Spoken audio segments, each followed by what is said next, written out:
ladies and gentlemen, please let's give ourselves a round of applause for coming here this morning.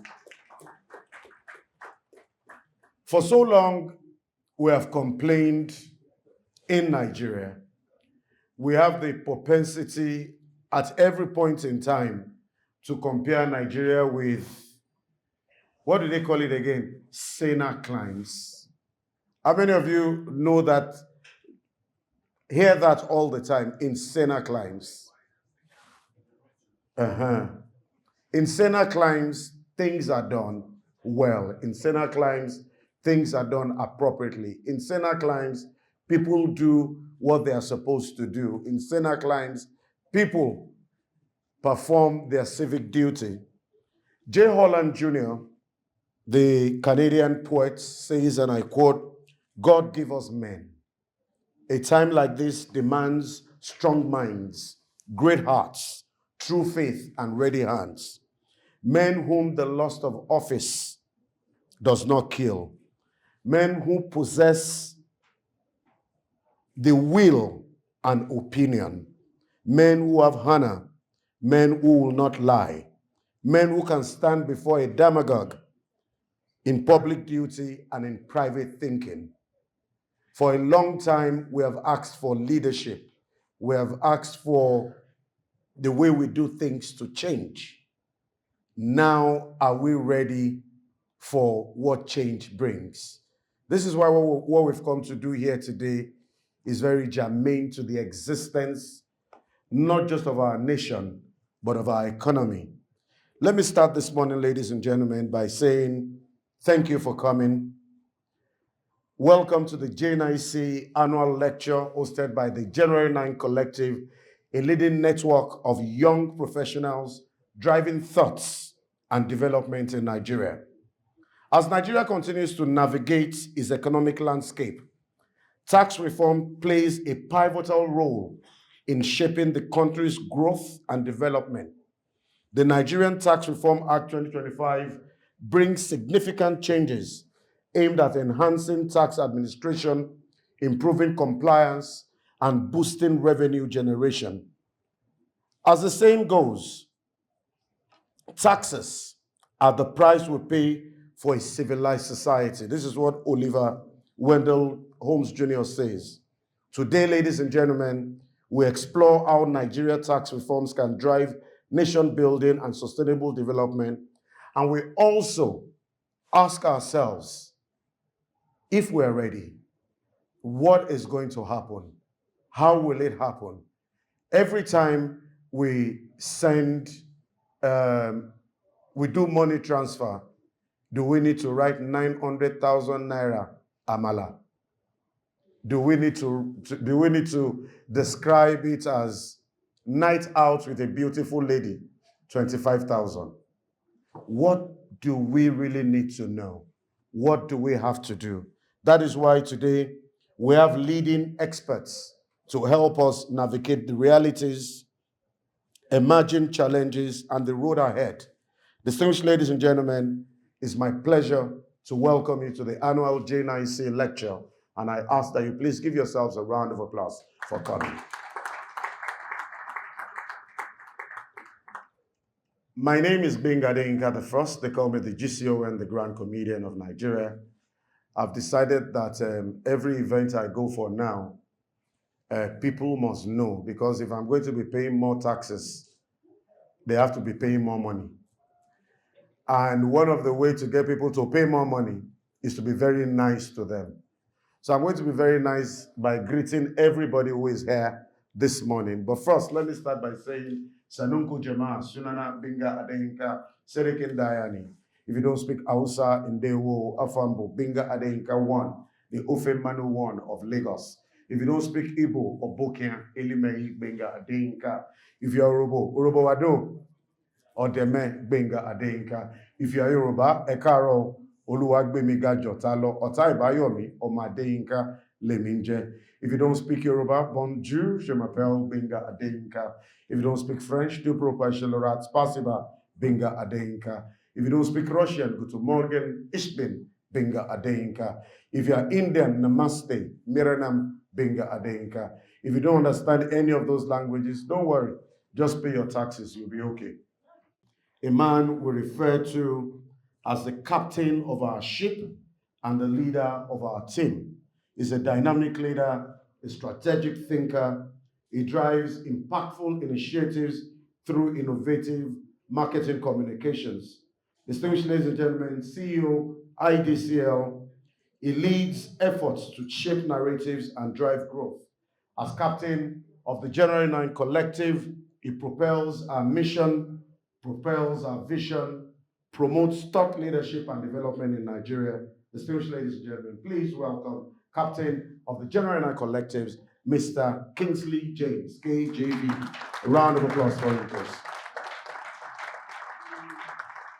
You can make it louder. He has promised if I do a good job, I won't pay my annual dues. So a round of applause for him, please.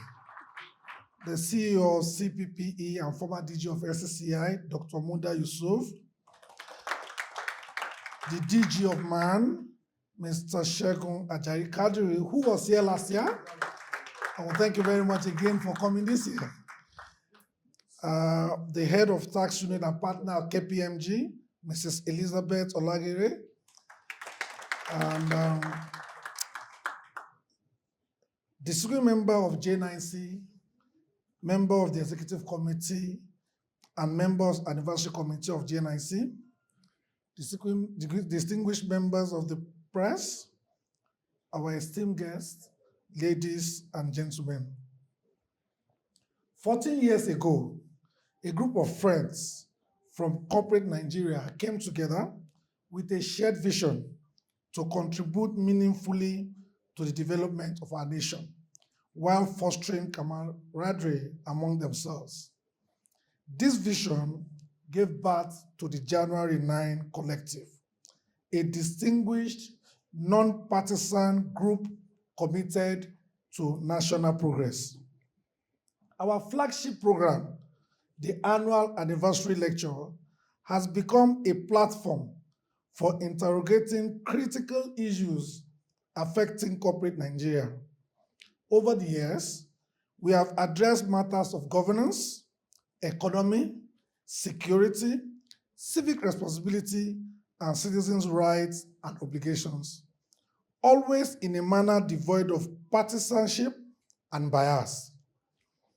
Through balanced discussions and representation from all sides, we have provided thought leadership on issues that shapes our nation.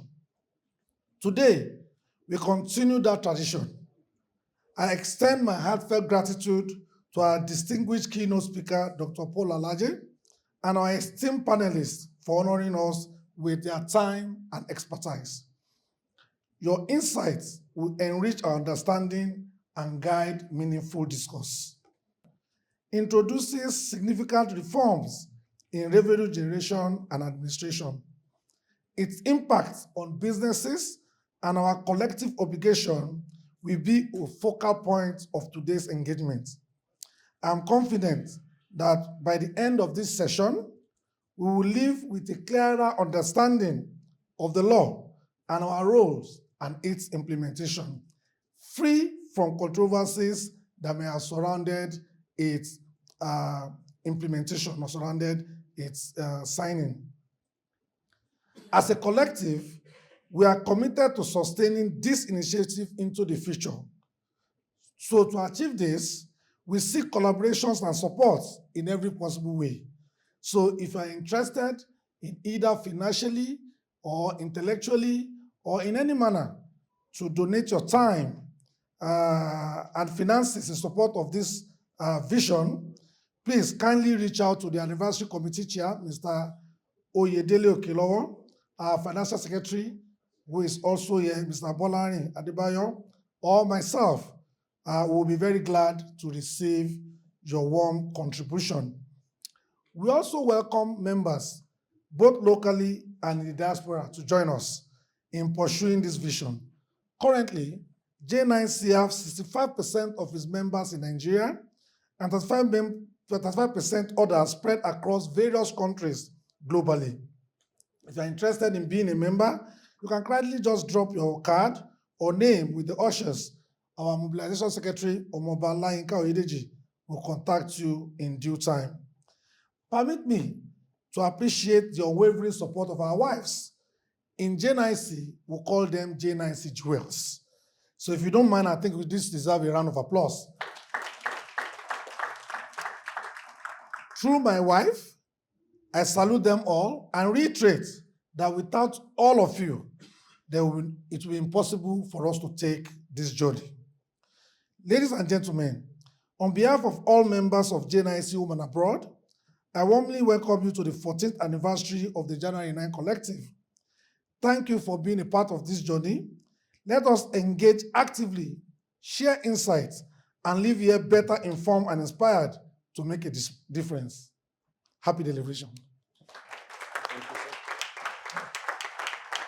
Please, can we make it louder for our captain? Thank you very much.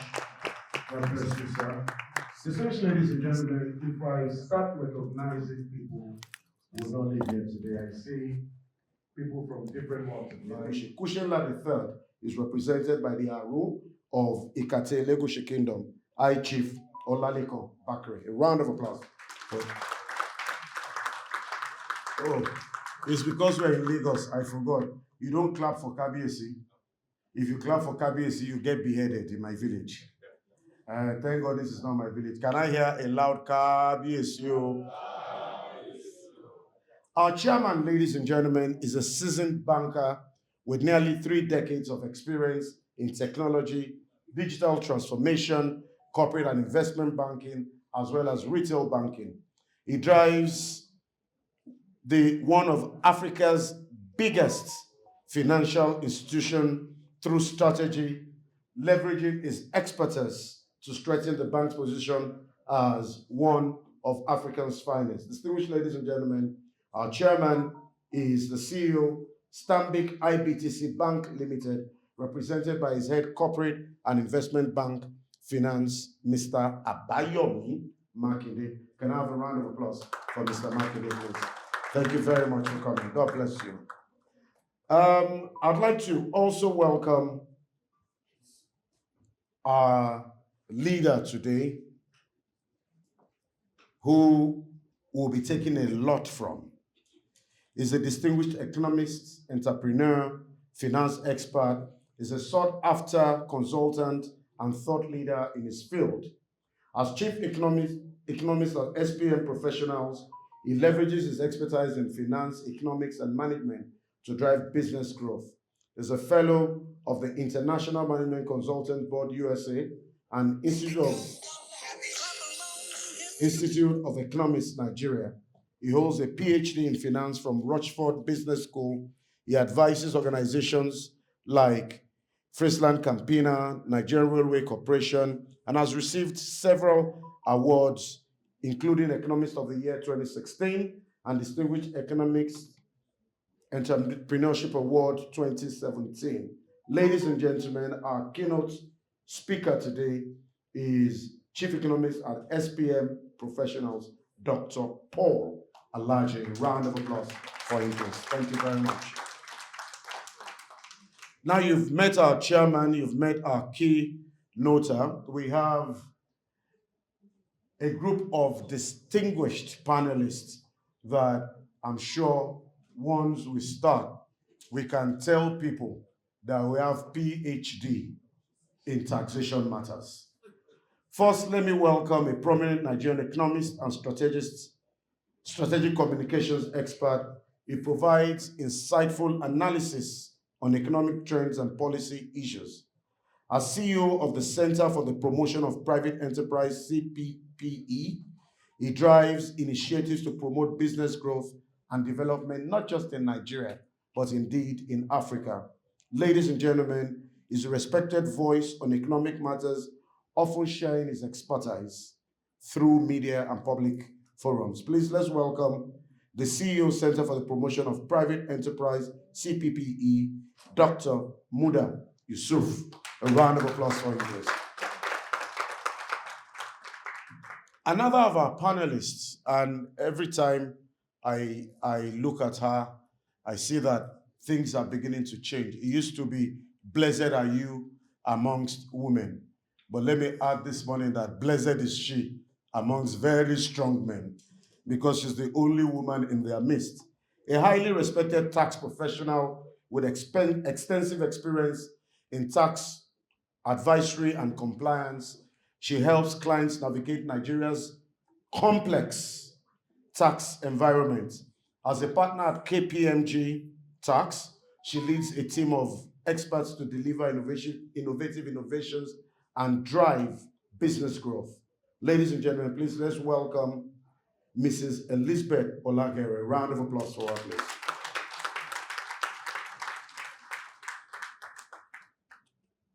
We don't plan to stop. Permit me also to welcome somebody who I wonder why is not paying J9C dues already, because he's already a member. I saw him last year, I'm seeing him this year, and I know I'll see him next year again. So if I were the treasurer of the collective, I'll just go to him quickly and say, Oga, you are owing us money. Ladies and gentlemen, is a dynamic and result-driven leader. He brings extensive experience to drive growth and innovation in Nigeria's manufacturing sector. As the Director General of the Manufacturers Association of Nigeria, he spearheads initiatives to boost local production, competitiveness, and economic development, shaping the future of not just the Nigerian industry, but indeed that of Africa. Ladies and gentlemen, Director General, Manufacturers Association of Nigeria, Dr. Ajayi Kadri. Round of applause for him, please.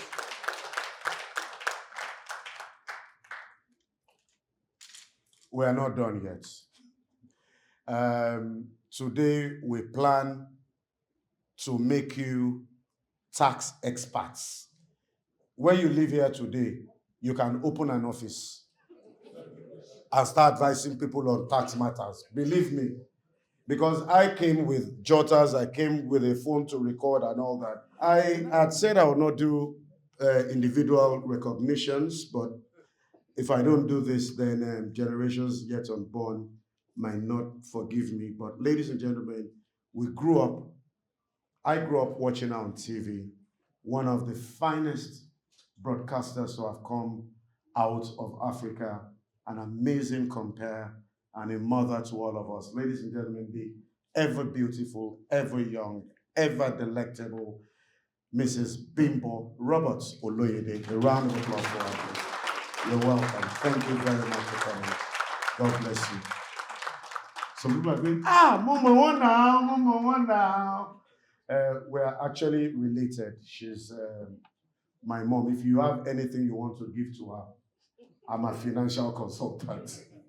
Ladies and gentlemen, we move on now, and I'll hand over the microphone to a father in a million. Is young, forward-looking, energetic, but very, very, very dependable. I'm talking about Alailua Oba Said Ademola Elegushi, Kushinla the third, the Elegushi of Ikate Elegushi Kingdom, represented by the Aro of Ikate Kingdom, I Chief Oladeko Bakare. A round of applause for you, please. God bless you. I commend the leadership for sustaining a credible, non-partisan platform for engaging matters that concern our nation. The theme of this lecture, the Nigerian Tax Reform Act 2025, Early Realities, Emerging Challenges, and the Road Ahead, speaks directly to the lives of our people, those in our markets, our workshops, our offices, and our communities who work daily to sustain their families and our economy. As royal fathers, we are custodian of the people. We listen to their worries, guide their understanding, and encourage patience and trust in the institutions of government to do what is right.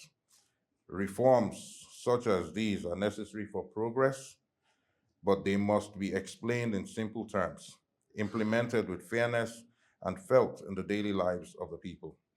When governance is just and benefits are visible, the hearts of the people are at peace. Traditional institutions will continue to stand as a bridge between the government and the grassroots, supporting good policies while ensuring that the voice of the people is not lost. I commend the January 9 Collective for providing this platform for dialogue and enlightenment, and I wish this lecture a successful outcome.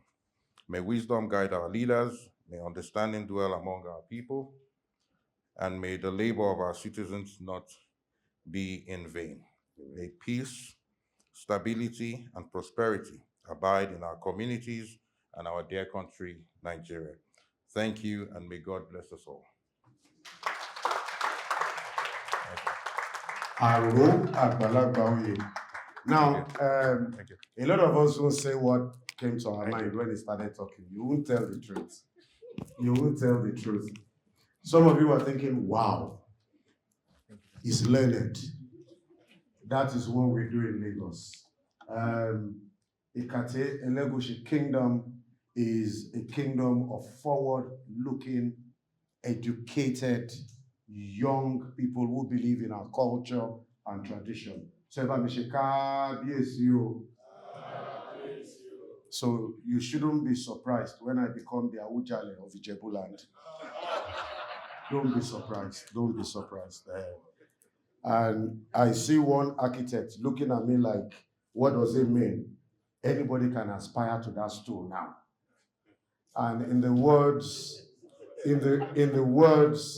of a great African philosopher, he said in 1444, Were laughing wo were.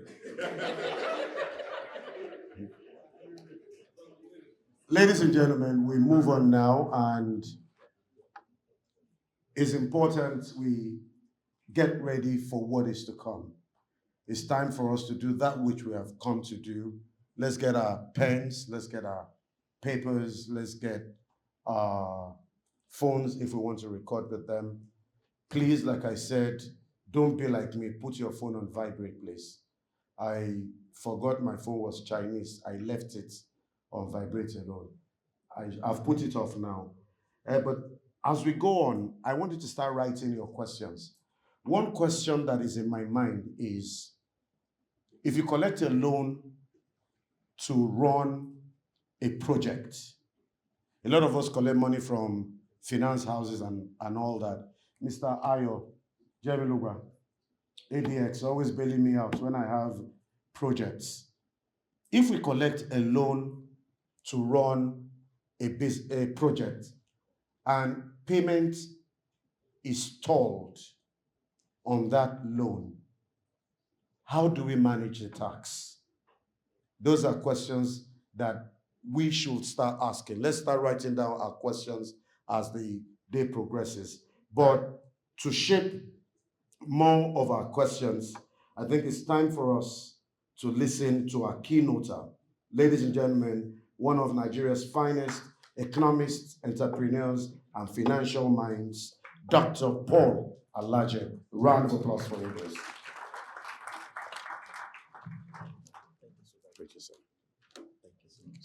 Distinguished ladies and gentlemen, the captain of J9 Collective, the royal father of the day, Oba Saheed Ademola Elegushi, represented by Aro, the High Chief. 1 minute. I want to make sure I recognize everybody correctly. The learned Aro of Elegushi. Please put your hands together for him. The chairman of this occasion, Mr. Wole Adeniyi. I must also recognize my very own senior brother. This is somebody that became doctor before me. The leader of the CPP, Dr. Muda Yusuf. Please put your hands together for him. And the engine room of our development, the DG Manufacturing Association of Nigeria, Mr. Shegun Ajayi Kadri.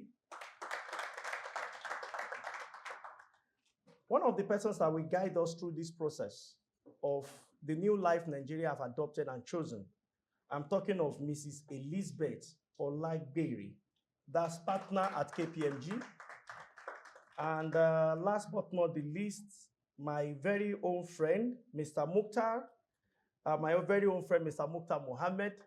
I was surprised to see you until I saw the flyer and I saw that you were there. Please help me put your hand together for him. He's the CEO with Mukhtar Finance. Thank you so very much. Gentlemen of the press, especially Mrs. Amy John Mekwa of Channels Television, thank you so very much. We are seeing again. I want us to put our hands together for ourselves.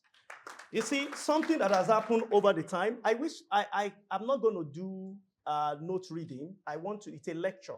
So I have slides so that we can ask questions. So I don't know if they can present the slides that I'll be looking at here. It's already with the team. It's already with the team. So it's going to be a conversation instead of a monologue. You can look at the slide, you can ask questions, and so on and so forth. 15th of January, President Bola Tinubu signed the act, 4 of them, into law. One of the best things, one of the best decisions that have been taken after independence. And I think we should put our hands together for Nigeria and the president for taking that decision of putting that law, signing those acts, those, what's it called now? Signing those bills into laws. Before now, I remember there was, in 2022, I ordered for 4 40-feet containers from from India to Nigeria, to Abuja. I wanted to start rice milling. So I imported them. When the thing landed in Nigeria, after the number of months that is required, now to get each of these containers to Abuja was a different game entirely. I never knew manufacturers were going through that. Almost all the town, there was a toll gate, even though there are no visible toll gates. There was no visible toll gate, but they will always call me, oh God, they don't stop us. So what did you do? Show them all the paper, show them bill of lading, show them everything. If you don't pay, you will not move. So one of the persons that was looking forward to this was my humble self, hoping that by the time we have a law that we can actually hold people accountable for, we will truly be free. Our manufacturing can be seamless. I'm particularly happy that most part of this law, and I say please underline most part of this law are things that are good. Even though just yesterday, KPMG, and I'm happy that we have somebody from the organization, made a publication to say that as good as Easter's bill is, a lot of things are good about it, but there are things we need to be careful of. One of them is people moving away from our territory in terms of investment.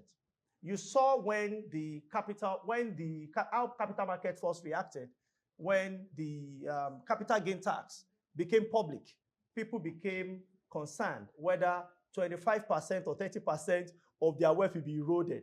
Thank God for education to say that it's your gain. The question is, what part of Africa are people already paying this? I'm waiting for my slide is here, so I can start. I said all those because I was waiting for the technical committee to have that on. So just go to the third slide. What third slide? I wish I can have the slide control so that I will not be saying next slide. So be looking at the background and rationale, classification of taxes, especially personal income tax, payee system, tax reliefs. There are a lot of reliefs. I did not even capture all of them in this tax reform. A lot of reliefs. I also added what we call exemptions. Beyond the exemption, we have zero-rated VAT. There are zero-rated VAT. It's different from tax exemptions. So I've added them in the main slide. Then early realities and challenges, policy critique, recommendation, and conclusion. Please, let me stay up front. I am not a member of any political party. I am not speaking for anybody. This organization, I researched them and I see that they are not party, they are not aligned to any party. If they have, I would not have been here. Because I do something really very sensitive. I don't belong to any party. I remain the conscience of common man on the streets. That is what I do. So I don't belong to any party. I'm not speaking for everybody. And I will try as much as possible to be objective in my discussion analysis. So before now, even up to now, Nigeria faces very low tax to GDP ratio and fiscal pressure. You remember that early last year or mid last year, some members of a political party, formerly CPC, met the president And in President innocent conversation with his with those people, he said they've met revenue target. How many of us remember? The next thing you saw on the headlines is that if you have met revenue target, why are we borrowing? Because the next day, a request was sent to the National Assembly for borrowing. And that became a big conversation. If time permits, we would explain what that meant and why we saw that we're still borrowing. Then overdependence on all revenue and huge borrowing. I had projected when I was asked by Channels Television what I thought our debt profile would be. And I said, by the end of 2027, we might be looking at 200 trillion naira in debt. Why that? If time permits, we will look at it. This is just background. Then the need for sustainable, fair, and efficient tax system. Lastly, Tax Reform Act 2025 respond to these. What are the responses to the structural challenges? Because if you ask, if we have challenges, I'll tell you certainly we have some challenges. What are the objectives? Many of them, but I just left them, all of them to be four. One is to broaden the tax base without overburdening the poor. The question is, who are the poor? To broaden the tax base without overburdening the poor, to improve the compliance and administration, modernization of tax law and processes, which we said before now, we have never had this since independence. So that modernization is very key. Then we have support economic growth and investments in Nigeria. So what are these acts? What are these acts? There are four of them. The first one is the Nigerian Tax Administration. The next one is the Nigerian Tax Act. The next one is Nigeria Revenue Service. And the last one is Joint Revenue Board of Nigeria. Two of them are Establishment Act. It's just to start them or to institutionalize those bodies. Before now, we've had something like a Joint Tax Board, but there was no law that put that in place. It was an idea by the executive and those collecting taxes and some legislature to put those together. Now there is a law. Please don't be faster than me. Yes, because sometimes you want to ask questions. So if you review the slide, then you've answered my question. Maybe the gift I want to give, although that will not be taxed, don't worry. We're getting too serious. So these two, the last two, they were Establishment Act. Meanwhile, the others has to do with administration and process, as well as the procedure of the act. So let's look at each of them. I will just mention a few points on each of them. The first one, sir. The first one, the Nigerian Tax Administration. Follow me, sir. The technical. Yes, follow me. I didn't want to use the word. I don't want to say next slide. So, but if he follows me with my gesticulation, you know that we are to move next. So, the Nigerian Tax Administration now provide a comprehensive framework for tax administration and enforcement in Nigeria. It defines the power and responsibility of tax authority. Before now, people were not sure as to we know what tax authorities do across states and the federal as well as local government. But what are the responsibility of the people? When are you supposed to tax? We know for corporate income tax, we know for personal income tax, but there were some that the level of awareness were not really clear. But until recently that we did a lot of advocacy, and I can tell you, we still need to do more. It also set the taxpayers' rights as well as obligation, establishes procedure for tax assessment, which includes collection and dispute resolution. It also aims to improve compliance, transparency, as well as streamline tax processes for taxpayers. Now, the second one here is it consolidates and harmonizes various tax laws under one framework, which is what this does. Unlike where you have all manner of taxes, over 50 of them, is the Tax Act that now harmonizes all of them, that we can say we have tax acts that are just for, and we can work with all of these, specify the type of taxes. Is it income tax? Is it value-added tax? Is it capital gain tax? And so on and so forth. Which of them are payable by you as individual? Which of those should your organization pay? Who should pay and who should not pay? When are you an organization?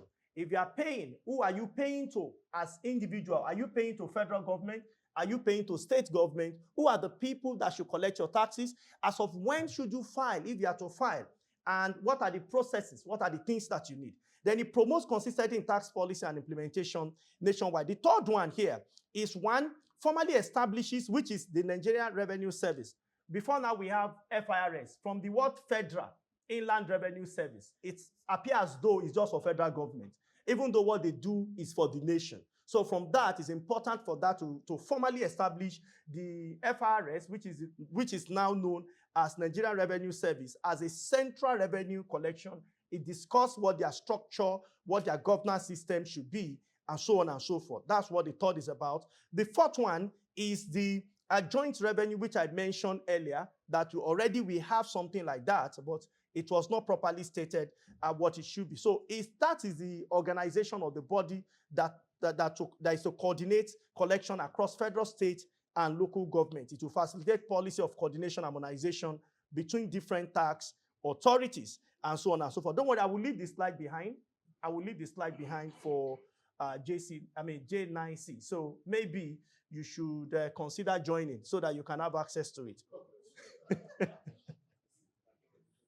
Classification of taxes. Quite a number of them. I cannot capture everything, but these are the commonest one. Oh, classification of taxes. Yes. So these are the commonest one. We have direct tax, which is personal income tax, company income tax, and you have capital gain tax, which is the CGT. Then you can describe them. They are taxes on income, profit, and gains. You also have indirect taxes, which includes value-added tax, withholding tax, custom duties, taxes that are on goods and services. Then you have other form of taxes, levies for consolidated statutory revenue. So let's look at the first one, which is personal income tax. Who is the tax authority? Do you pay your personal income tax to the federal government, or who do you pay it to? Personal income tax authority is the state revenue service. This is your state that you pay it to. The next question is, who pays personal income tax? We have employees, employers, and partners. So if you're a partner of an organization, or you're working in an organization as an employee, or you're a sole proprietor, it is expected that you pay taxes to your state. Now, tax base is your taxable income. Your taxable income. As you will see further, there are some exemptions that are not part of what is taxed. I will explain those now. Where do you pay taxes? This is interesting. Somebody who lives in Maraba in Abuja, but people that know Abuja know where Maraba is. Or somebody who lives in, help me, Lagosian. DJ, I need to know Lagos. Mowe. Somebody who lives in Opik. Thank you, sir. Thank you, sir. I know Opik. At least I know Opik. Somebody who lives in Opik. Where do you pay your taxes to? Lagos State or Ogun State? But you work in Lagos.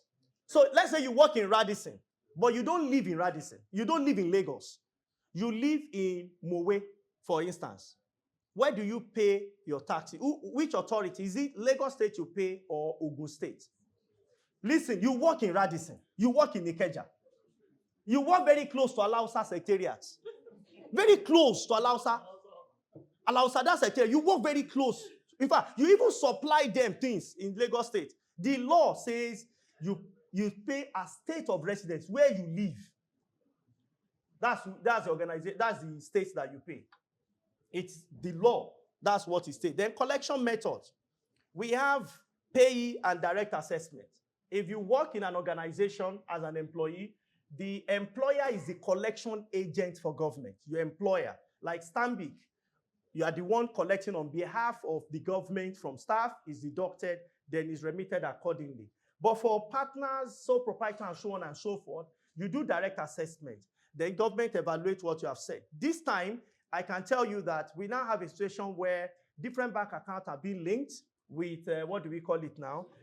With NIMC, your NIMC links together. So now people now say that, oh, does it mean that if I beg Kabiesi, I Chief Aro, that, Esa, help me, help my destiny. 3 million naira is not too small. Now, His Royal Majesty now dashes me 3 million naira. You say, you have been talking too much. Let me help your destiny. Take 3 million. Am I paying taxes on it? Some people will say, quickly type. Sir, Kabiesi, before you say, send gift, write gift. You know, or online content creator, they are now tax consultants. Oh, if there's one thing God must bless this government for, is like they know that those of us in professional world, we exist. Everybody is now discussing taxes. Everybody, I say, this is good, though. This tax everybody is discussing. Least amount you can pay is 15%. That's a summary. So the missed amount you can pay before now was 7%. After 7, we had 11. After 11, we had 15. After that, we had 19. We had 21, and so on and so forth. But that has been compressed now to what you have there according to the gazetted. Those that understand, understand. According to the gazetted Tax Act. Okay, so consolidated relief. This is the relief I'm talking about. So fixed allowance of 200,000, you have variable allowance of 200% of gross income. Then you also have your total CRA of 200 plus that's the combination of the two, or plus your 20% gross income. Then we go to the payee system. Payee system. Please, let's go to payee system. Thank you. So for payee system, so what the meaning is monthly personal income are deducted from salaries, who are the collecting agent, your employer, tax authority, state authority. Then we say that is the remittance must be 10th of every month. Then you have the compliance penalties for default. So if someone defaults, is going to pay. What is the taxable component? Number one, it's please pay attention to this and the next two slides. Very importantly, the taxable component is your basic salary, allowances. So if they say, office give us allowance, it's taxable. Bonuses and commission, taxable. Benefit in kind, taxable. Other employment income, taxable. Now look at the exempt. Pension contribution, okay? Medical expenses, gratuity, compensation for injury, official reimbursement. So company sends money to you, or organization sends money to you, let's say 300,000 to carry out an assignment. But people say, narrate everything as family support. No. It can't be family support. So it's for official purpose. So they can now reimburse you. Let's assume you are somewhere in Ojo-Elegba and you needed to refill the car of your company, and you buy it with your card. So when the money comes back to you, it's not income. It's a reimbursement. So what is important to taxman? It's your ability to explain what your taxmen are people. The taxman is a person too. It's not somebody who says that you must do all of this. Is the way Nigerians are painting tax authority. I think it's not exactly fair for us to do that. Okay, so let's look at tax relief comprehensively. Let's look at tax relief comprehensively. Number one is low income relief. People on low income bound. 800,000, which is limit 200 plus 20% equity. We have low income relief. There is an exemption for them. That's low income 200 for social. The purpose for that is social protection. Then we have pension relief, which is deducted. We also have NHF and NIS deductions, which of course they are deducted based on what is prescribed by the policy. We have life assurance deduction for individuals. We also have R&D relief for companies. We also have small business exemptions. That's companies that are doing less than 50 million naira. Now, in the tax law, there is something that is not very clear. A part talks about 50 million. Another part talks about 100 million. So please, to be safe, stay with the list. If they come and explain further about heat, I know that some professional will say stay with 100, some will say stay with 50. I've been at different events. In fact, there was an event organized by the authorities, and somebody mentioned 100. He said the minimum is 100 million. That if you do less than 100 million, you will get relief on what? It's on company income tax. You are going to still file your VAT. You are still going to do every other thing, but it's on company income tax. You will see it much later. So let's go to implication for companies. What is the implication of this law for companies? CIT rates and threshold, exemption for companies less than 20%, 30% standard rate. Then we have incentives for EDTI. I will explain that. Then R&D reliefs, capital allowance, export and agro reliefs. We have compliance for digital filing. Compliance digital filing. Of course, digital filing will be encouraged. You've seen the things that NRS has brought to the fore late last year up to this moment. Then we have streamlined withholding tax. We have e-invoicing, which government has introduced, but it's for lower band, higher taxpayer, high income organization.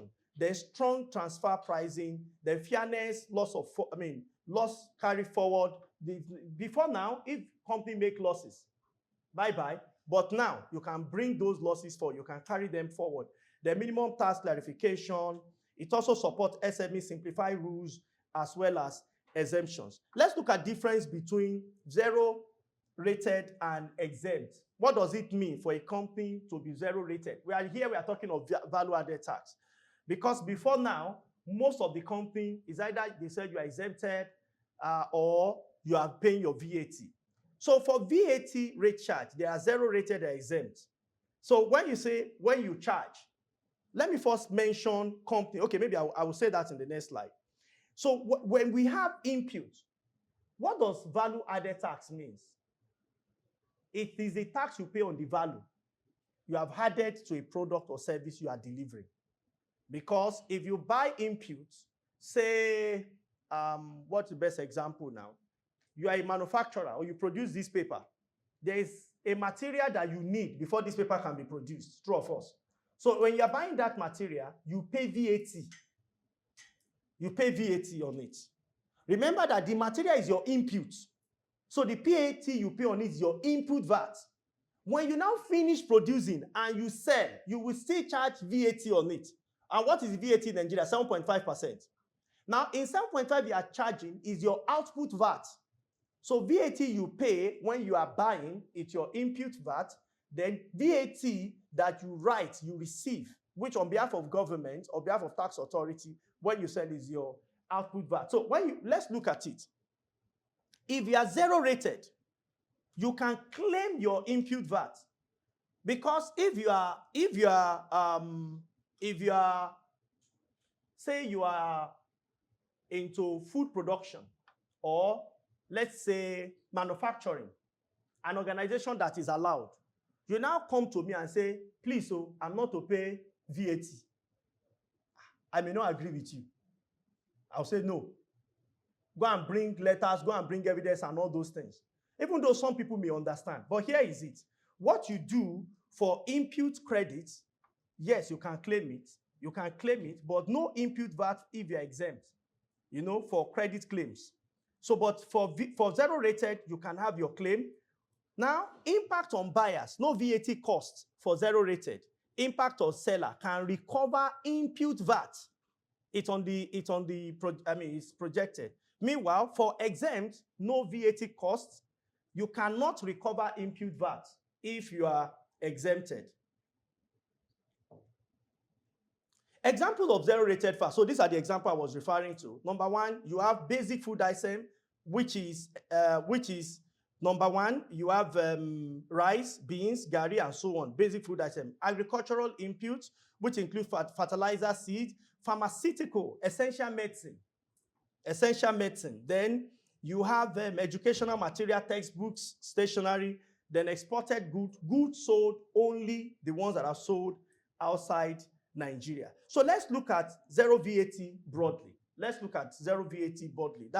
zero VAT, explain. So these are zero rated goods or service are those that are not taxable, that have zero, not that they are not VAT, they are zero VAT.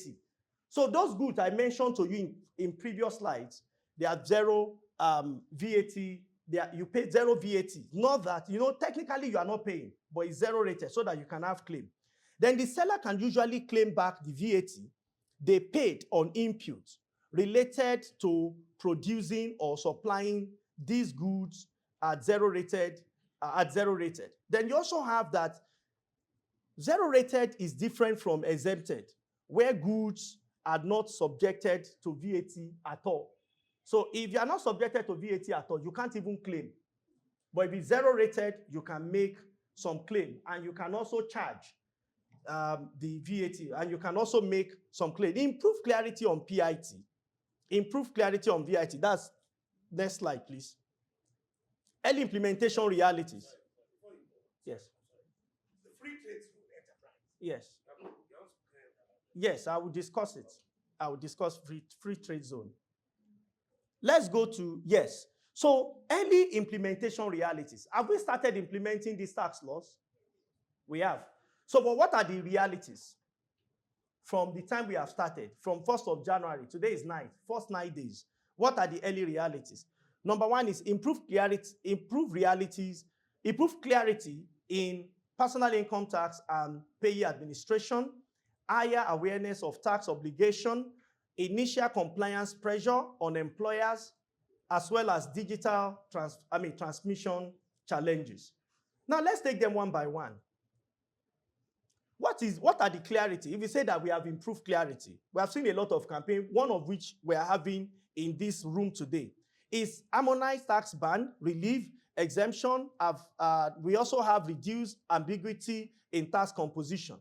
Before now, we do quite a lot in order for us to compute what constitutes what is payable as taxes, but it's to a large extent reduced now. Then clearer employer obligation under the payee system, which have improved consistency in deduction, consolidated relief, allowance for income threshold, which are now better understood by tax payers. Number next is reduction in discretionary interpretation by tax officers. Before now, we have a lot of discretion anyways. But now, the tax law has reduced what a tax officer can say, well, I want to use my discretion to allow you or to charge you or to book you as the case may be. All of those are now much more defined. Then we have higher awareness of tax obligation, which includes public discourse, employer-employee are more conscious of filing. A lot of people are discussing taxes. Companies that were not even included are discussing how some persons are even looking for who will be their tax consultant.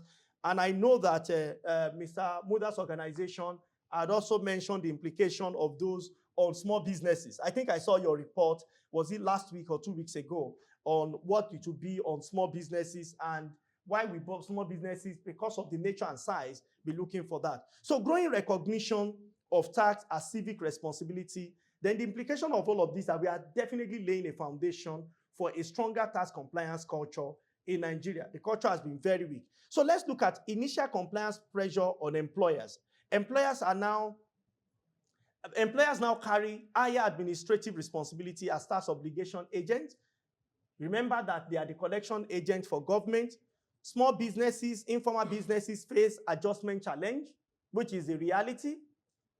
Somebody who does hairdressing, who does something even more improved than that, people are not sure, am I exempted or not? Vulcanizer is saying that if you pump tire with me, where are you going to pay? It's like my old pay is not paying again. What am I going to do? Do I need a tax consultant? Do I need an accountant? Who will help me?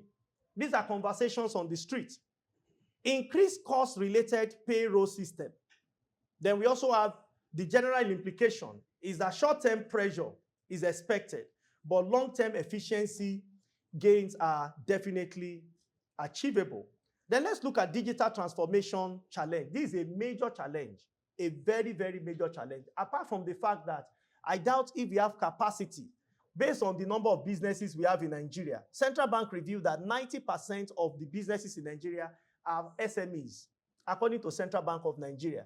So for this large business and so on and so forth, even though the committee reveals that their target is not for small businesses, their target is for those large businesses.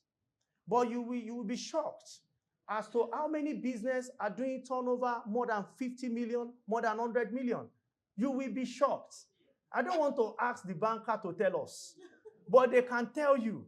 By the time you put all the bank accounts together, something will happen. Trust me. Trust me. Mr. Gwenga, trust me. I heard that. Trust me. Migration to electric filing, reporting, and payment system is uneven across states. I have the privilege of consulting for 2 of the states, and I can tell you that there are similar meetings. And when we met, the biggest headache is that with this new law, where will the state get money from? To them, it's revenue loss. Meanwhile, On the street, people are saying they want to tax us. Those that will collect the money actually thought that this tax is to take money from their table. Mark you, most of the taxes are actually going to states, to the state, not the federal government. Most of the taxes. If you look at VAT, who collect most part of VAT? It's state government. Personal income tax, state government. PIT, state government. Most of the taxes are going to the state. But watch this, because they don't have structure of collection, most of the people they collect from hotels, look at standard of hotel in most states you can remember, especially half up Nigeria. I don't want to mention half up Nigeria. Gas stations, how much are they paid? How much are they paid? 50,000. If you pay somebody 50,000, that's the average income there. 60,000. If you pay somebody 50,000, for example, 60,000, what is the annual income? No, 60,000. 720. According to this tax law, are they going to pay? No. So you now see the worry of some governors half Nigeria up. I don't want people to quote me. If you divide Nigeria into two, the upper part. I didn't say so. So you see the real reason. Because what constitutes huge revenue for states under their IGR is personal income tax, pay, and personal income tax. So if majority of the people that are paying are now exempt, remember that not all the states, I don't know, maybe towards last quarter of 2025, but as of third quarter of 2025, all the states have not complied with new minimum wage. Not all the states have complied. And you know that revenue that goes to states has significantly increased from FAC. So to them is a loss.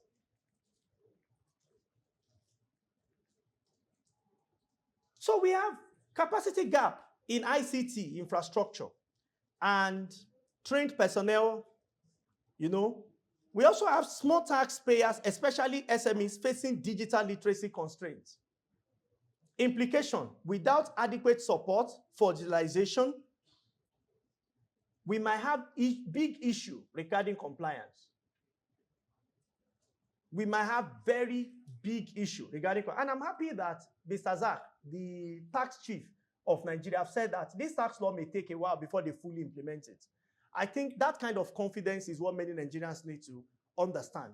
It is that kind of thing I expect content creator to amplify, that it may take some time. There's maybe some time, I beg your pardon, before it can be fully implemented. He said about 5 years before it can be fully implemented. What are the emerging challenges? A number of them. I mentioned 4. Number 1, administrative capacity. There is major gap in states. Major gap. Please, Nigeria is not Lagos.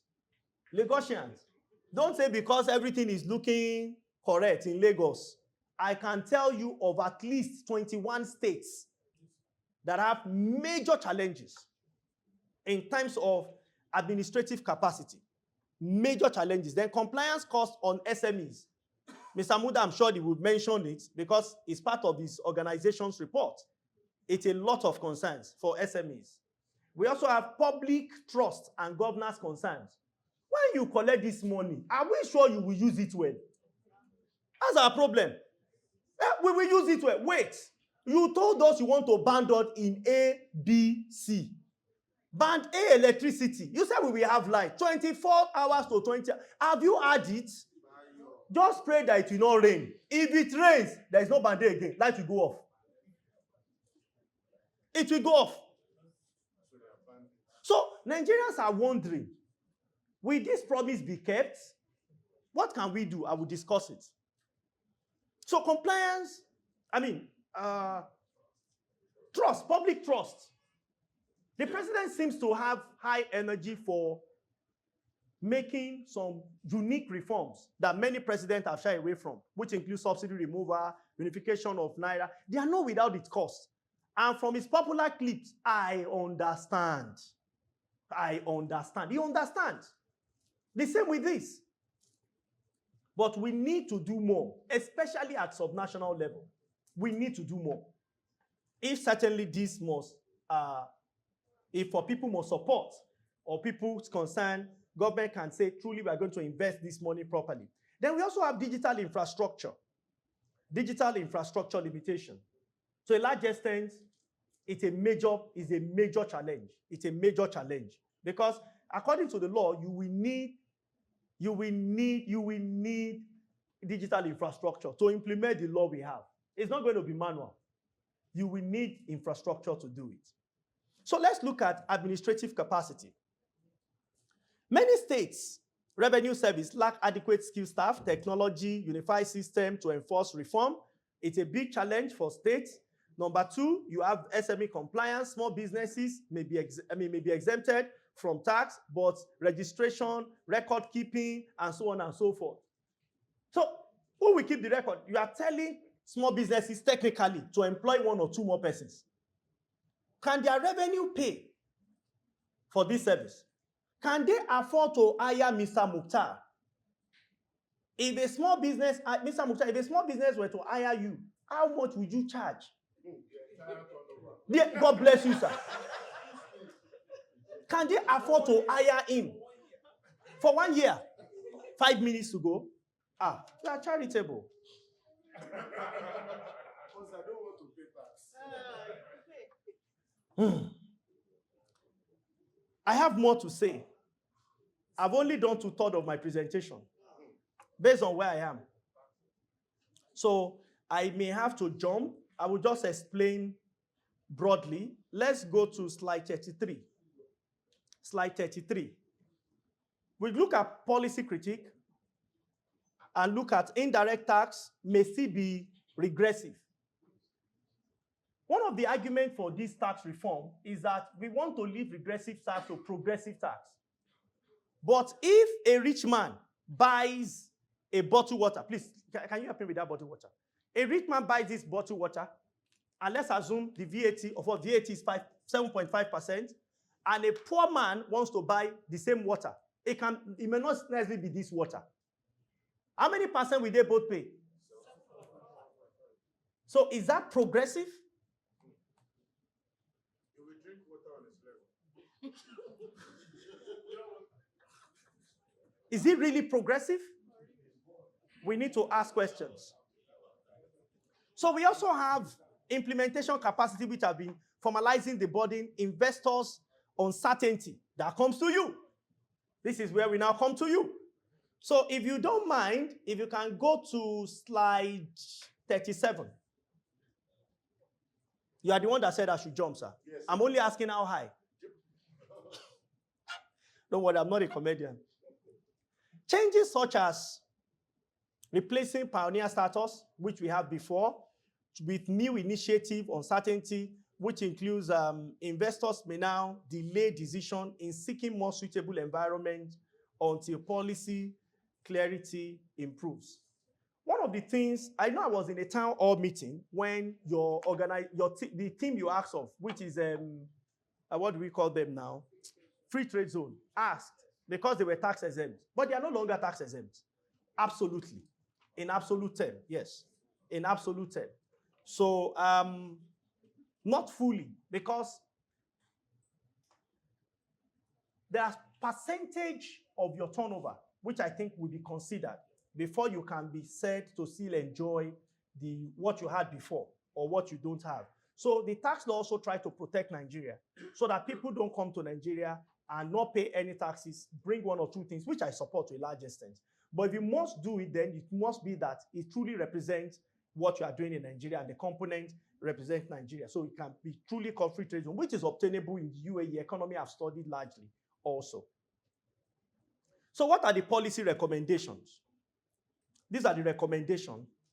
Strengthening fiscal social contracts. Average Nigeria believes that most people leading us, not all, but most, they have seen people have cannibalized states and local governments and say, this is my own. There is a place where water flows, is the name of the state. A process started yesterday because some people felt it is their own. I don't know. First Digital, please don't quote me. But you understand what happened? How do you want taxpayers to feel in such environment? Because businesses will not go well in an environment there is relative political instability. So when we don't know, I hope that we are able to quell crisis that is about to start in Rivers State. And it's important for us to say it. Not because of the political actors, but because of business persons there, business entities. If it starts, it will affect all of us. You are in Lagos, but it will affect you. Because no state is truly isolated. No state is truly on its own. We are all connected. We saw insecurity in the north 10 years, 15 years ago. Today, we are hearing it. We are feeling it. We are seeing how it's getting closer. Thank God, government is open more to international community to provide the necessary support for us to combat it. Then, we need to also have phased digital implementation. To say that we want to implement all of these policies at once, we means we are joking. We cannot. But we need to do it in phases. I'm happy we have started with the capacity of state authorities. Also, we need to protect and we need to protect, exempt, and zero-rated goods, very importantly. Most importantly is to institutionalize periodic policy reviews. This tax law is 2025. My expectation is that by 2030 or 2028 to 2030, we will have a major review to this tax law. As issues are coming up, concerns people are raising here and there, we need to do that review maybe in the next 3 to 5 years so that we can have something that is truly robust. Now, I'm going to leave on these notes because of the time that is given to me. As I begin to conclude, go to slide 44. Go to slide 44. I think I have just 7 minutes. How many minutes? Your own is to write. My own is to tell you what I've used. Okay, the other day he came to my state and said that areas in my state capital versus Lagos. And he embarrassed everybody. Not River State. I was embarrassed myself. He came to anchor my friend's daughter's wedding in Osun State. And he said, I raised my hand. Nobody called me. I wanted to tell him that you cannot compare the state capital, Osogbo, with Lagos. Lagos is a state, it's not capital. You should have said Osogbo versus Ikeja. It would have been even. You remember? You said letters of areas in Osogbo. I said, this man, I will catch you one day. Today, I'm the one holding mic. Conclusion. You know, this is a major landmark reform. And I think we need to put our hands together for government. It's a major landmark reform. However, this is what people don't like to hear. The truth is bitter. Success depends on implementation and trust.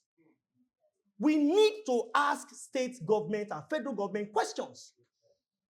We need to ask questions. For all revenue collected, how will they be spent? Where will you spend them? And what are you going to do with them?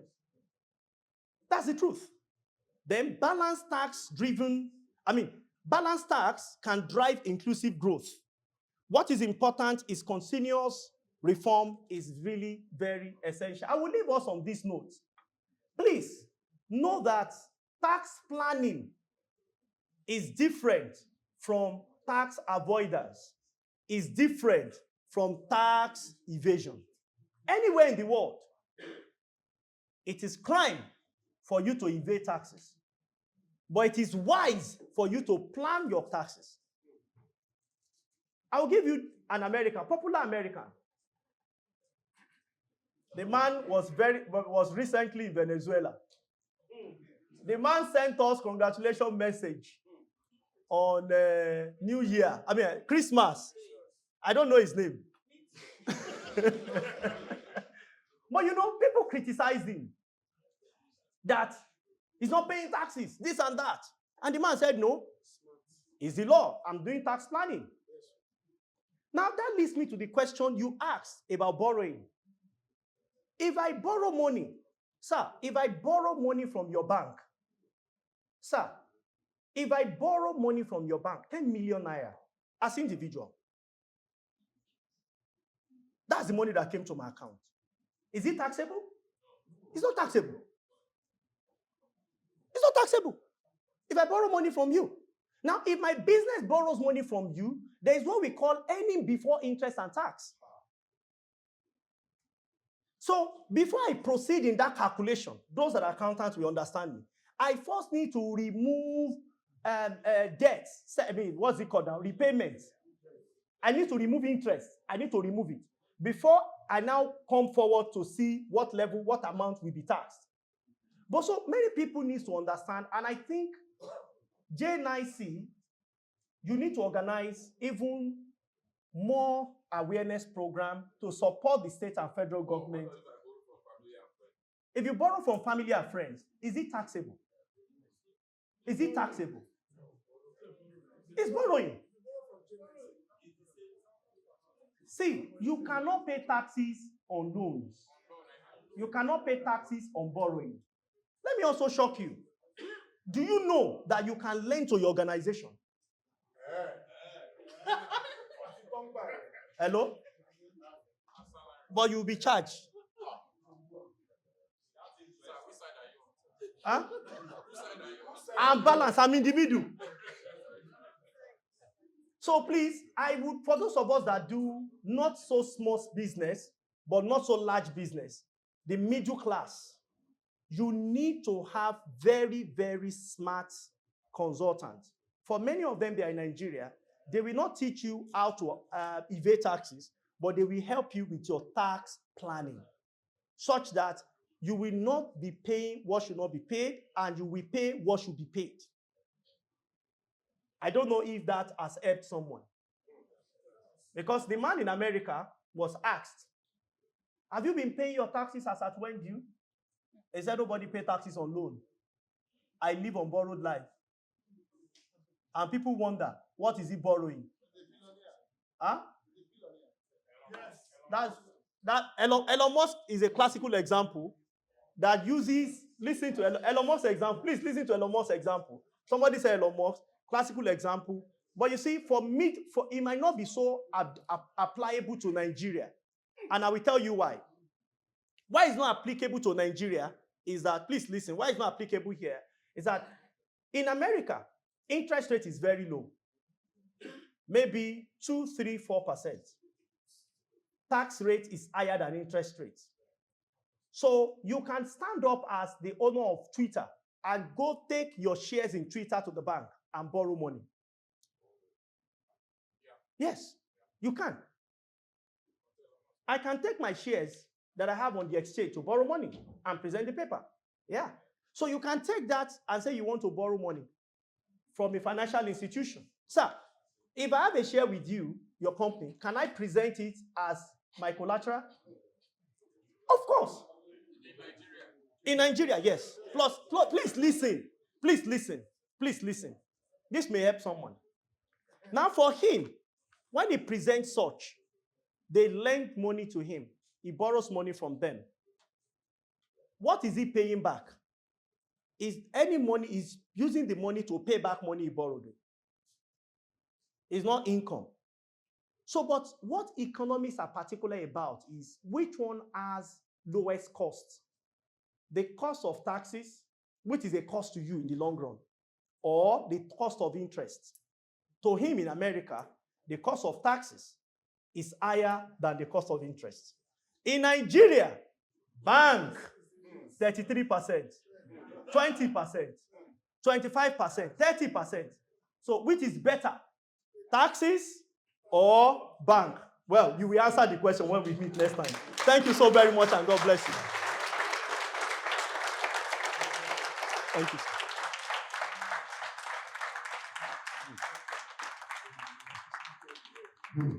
Thank you. Thank you. I hope majority of people here speak Yoruba. Well done. Thank you. Well done. If you don't speak Yoruba, please look for someone to interpret this for you. Having heard the keynote speaker speak, one song has been ringing in my head. Àwa ò lè sá lọ fẹ́ni kankan nílẹ̀ yìí o. Ohun tó bá gbà la máa gbà ó, ibi tán bá lọ. Nítorí ẹ má tì wá mọ́lé o, ẹ má tì wá mọ́lé o. But I think honestly that this is the season for accountants and tax people. They will make a lot of money. But let's give our keynote speaker a resounding round of applause.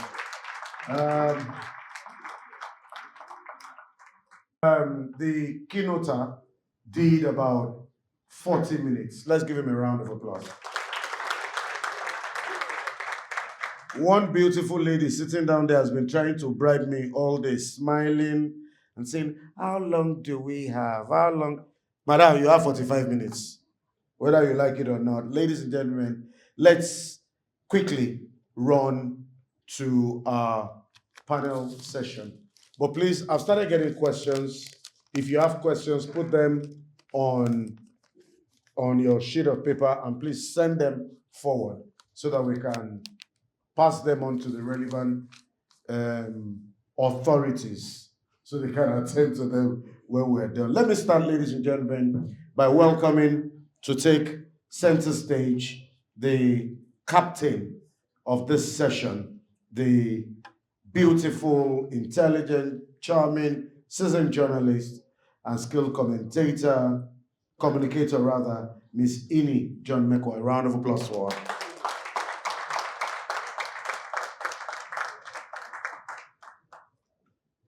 Make it louder, make it louder.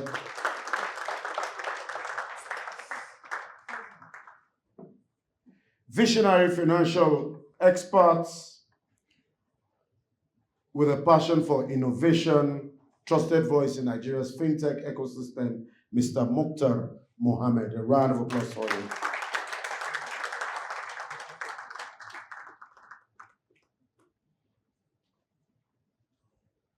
Please give him a round of applause. He will be working for me henceforth free of charge. So make it louder, make it louder. A dynamic and results-driven leader who brings extensive experience to drive growth and innovation in Nigeria's manufacturing sector. Please, let's welcome the irrepressible Segun Ajayi Kadri, Director General of MAN. He only deals with men, not women. A round of applause for him, please. Permit me also to welcome our own economist and strategic communications expert, CEO of the Center for Promotion of Private Enterprise, CPPE, the one and only Dr. Muda Yusuf. A round of applause for Dr. Muda Yusuf. What a man can do, a woman can do much, much better. I challenged my wife to this at Oshodi a couple of weeks ago. We were driving, it was very hot, my AC stopped working. So I took off my shirt and I told her, baby, what a man can do, a woman can do better. On the stage, show you how we're ready. Ladies and gentlemen, please welcome one of Nigeria's most respected tax minds. She has extensive experience in tax advisory and compliance. Mrs. Elizabeth Olagere, partner at KPMG. My darling sister, like we say, your 45 minutes starts now. Thank you so much, and I'd like to really appreciate J9C Collective for this opportunity and this topic. Very apt, obviously, and I think it's been said, a lot has been said, which is that everybody's discussing tax now. We never thought it could happen. So, I mean, it's a wonderful thing because it's the reality of the world, and it should be our reality also. So thank you so much, J9C Collective, for this opportunity, and thank you all so much. And of course, thank you so much, my panelists. We're going to have fun today. Okay, 45 minutes starts now. Oh, come on. Okay, so I would have said we should start by laying the foundation, but I believe our keynote speaker already did that. I think we have just about 40 minutes. Let's make the most of it. Now, I think that as has been said, this reform is actually targeting the big guys, but it is the smaller guys that are making more noise. So I like for us to clarify, how it concerns the smaller guys. So one of the things that the keynote speaker said was the VAT on basic food items. And we hear there's the no tax or zero tax or exempt. I'd like to start with Dr. Muda Yusuf. Please help us to understand this zero tax on basic items. How does it affect the bread that I'll buy? How does it affect the noodles that I'll buy? Do I have any benefits there, or am I going to pay more? Yeah, thank you very much. Well, I think the principle is to reduce the cost to the average Nigerian of some basic items. Food, educational materials, transportation, and so on and so forth. So the idea is to bring down the costs. But let me address a more bigger issue. Now, reform is good, but it is good to localize reforms. Because we often make this mistake. We go abroad, copy a template, and come and implant it here. That is part of the challenges we're facing with our democracy. It's working somewhere else, we bring it here. So it is important to localize it. And that is why I think that as we progress, just as the keynote speaker said, this is a reform that we should continuously fine-tune to fit into our own circumstances. For the average Nigerian out there, once they hear the word reform, they want to run away. Why? Because they have not recovered from the shocks of previous reforms. We have an economy that has 50% informal sector. 90% of jobs are in the informal sector. So all this conversation does not even reckon with the informal sector. You want to go to Kiani and Balogun and tell them to be filing returns? You want to go to them and say they should bring out their records of accounts? Or you want to go to Kara Market on my 12? Or Sabongeli Market in Kano? And these are the big sectors that are moving the economy. So it is important to recognize it.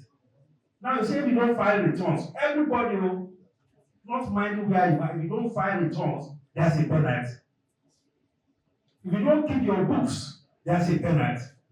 Even from the presentation by Dr. Paul Alaji, even those of us here with all our education, how many of us can understand what he was saying? How many of us? It's a very complex matter. It's too technical. Now you want to now take this to a clearing market or to Alaba market and say you are doing reform. So we need to connect to our own reality. Because we cannot just continue. There's a lot of anxiety out there. That is why all the efforts to convince people that this tax is for your good is not sinking at all.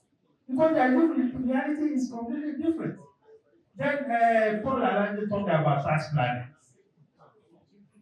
There's a provision in that law that even your tax planning has to be shared with the tax authorities.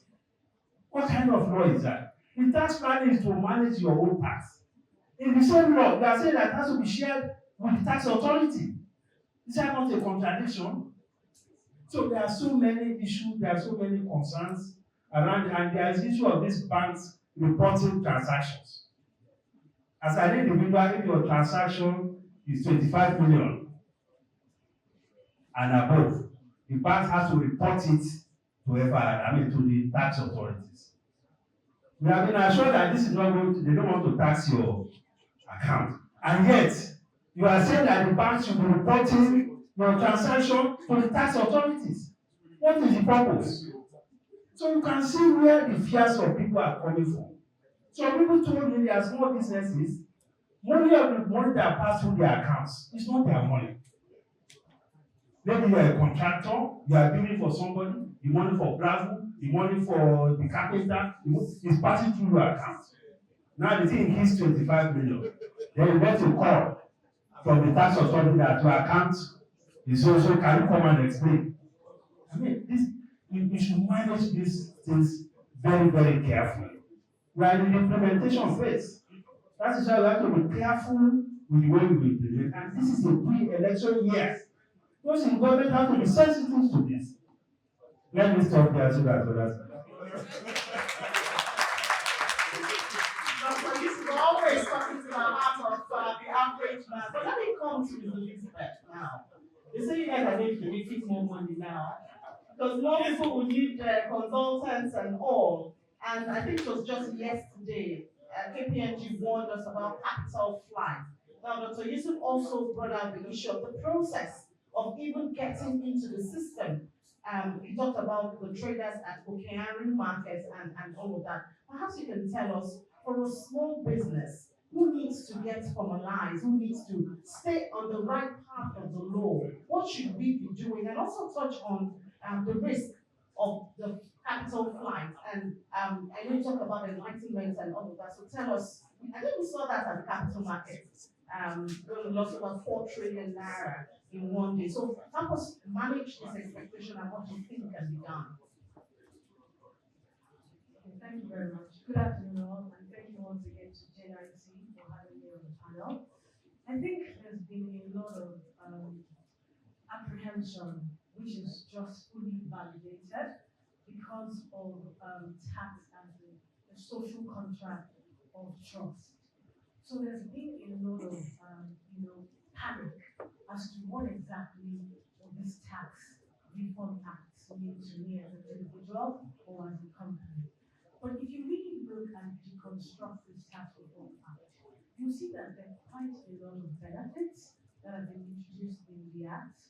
Indeed, it's not perfect. We might have some teething issues, but one thing that I think all Nigerians would agree is that Nigeria is set for an overhaul of its tax system. At least that we agree, because there has to be harmonization with global best practice. There has to be units and mechanisms for even helping small companies to thrive.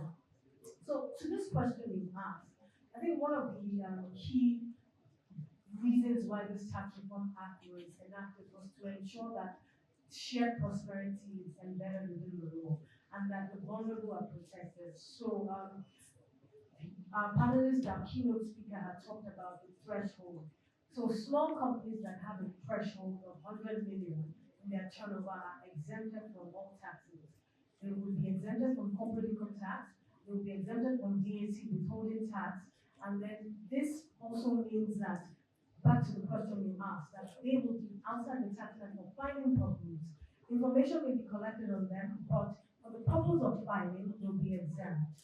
And one other thing the Tax Administration Act envisages is the informal sector and the burden of having to file tax returns. So there's a special dispensation and mechanisms for informal companies or companies in the informal sector to file their returns in a simplified manner. So it will be different from what you have to do. Need to have to pay. What does it simplified look like? Where does it start from? Does it start from them going to the NIRS office, or where does it start from? Very good question. So it depends on their registration status. As you would see, there's some kind of harmonization between companies income tax and personal income tax. So it depends on their registration status. But that being said, the Nigerian Revenue Service will issue guidelines because we're seeing the tax reform act unfolding in phases. And some of the next phase is guidelines. So those guidelines will specify a simplified format of how a small company or a company in the informal sector will be able to file simplified tax returns. So does it mean as we speak, small businesses are not expected to start that process yet?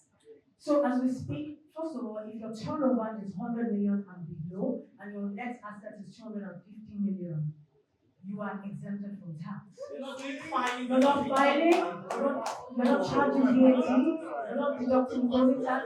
Most likely your employee's salary will be below 800,000, so you're even exempted from charging paying tax. Okay, I think there's a question. Can we have somebody actually ask the question? I don't know what, so that they can answer. No, let me ask. Okay.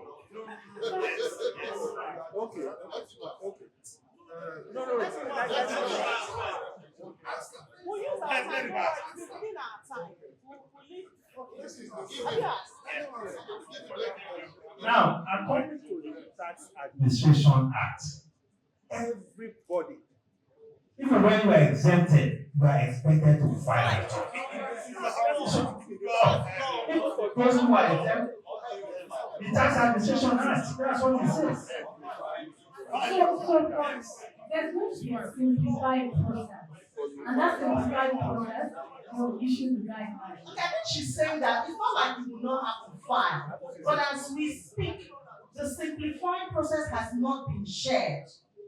I believe that's Yes, what but she's for saying. VAT, you do not need to file. Once you're under the threshold, you do not need to file returns. Okay, so it's not like you won't file. Please, hello, people, they are not the one that implemented the law. All right. So I mean, are we on the same page now? So it's not like you will not have to file, but the process, the simplified process for the small businesses have not been shared yet.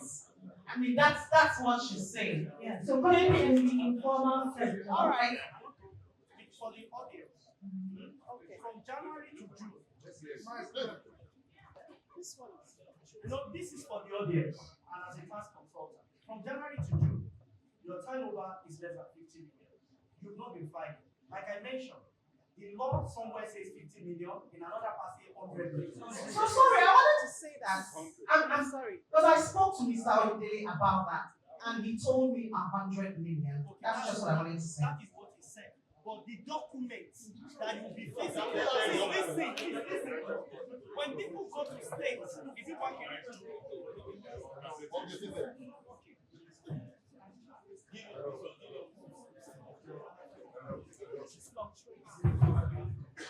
You see, when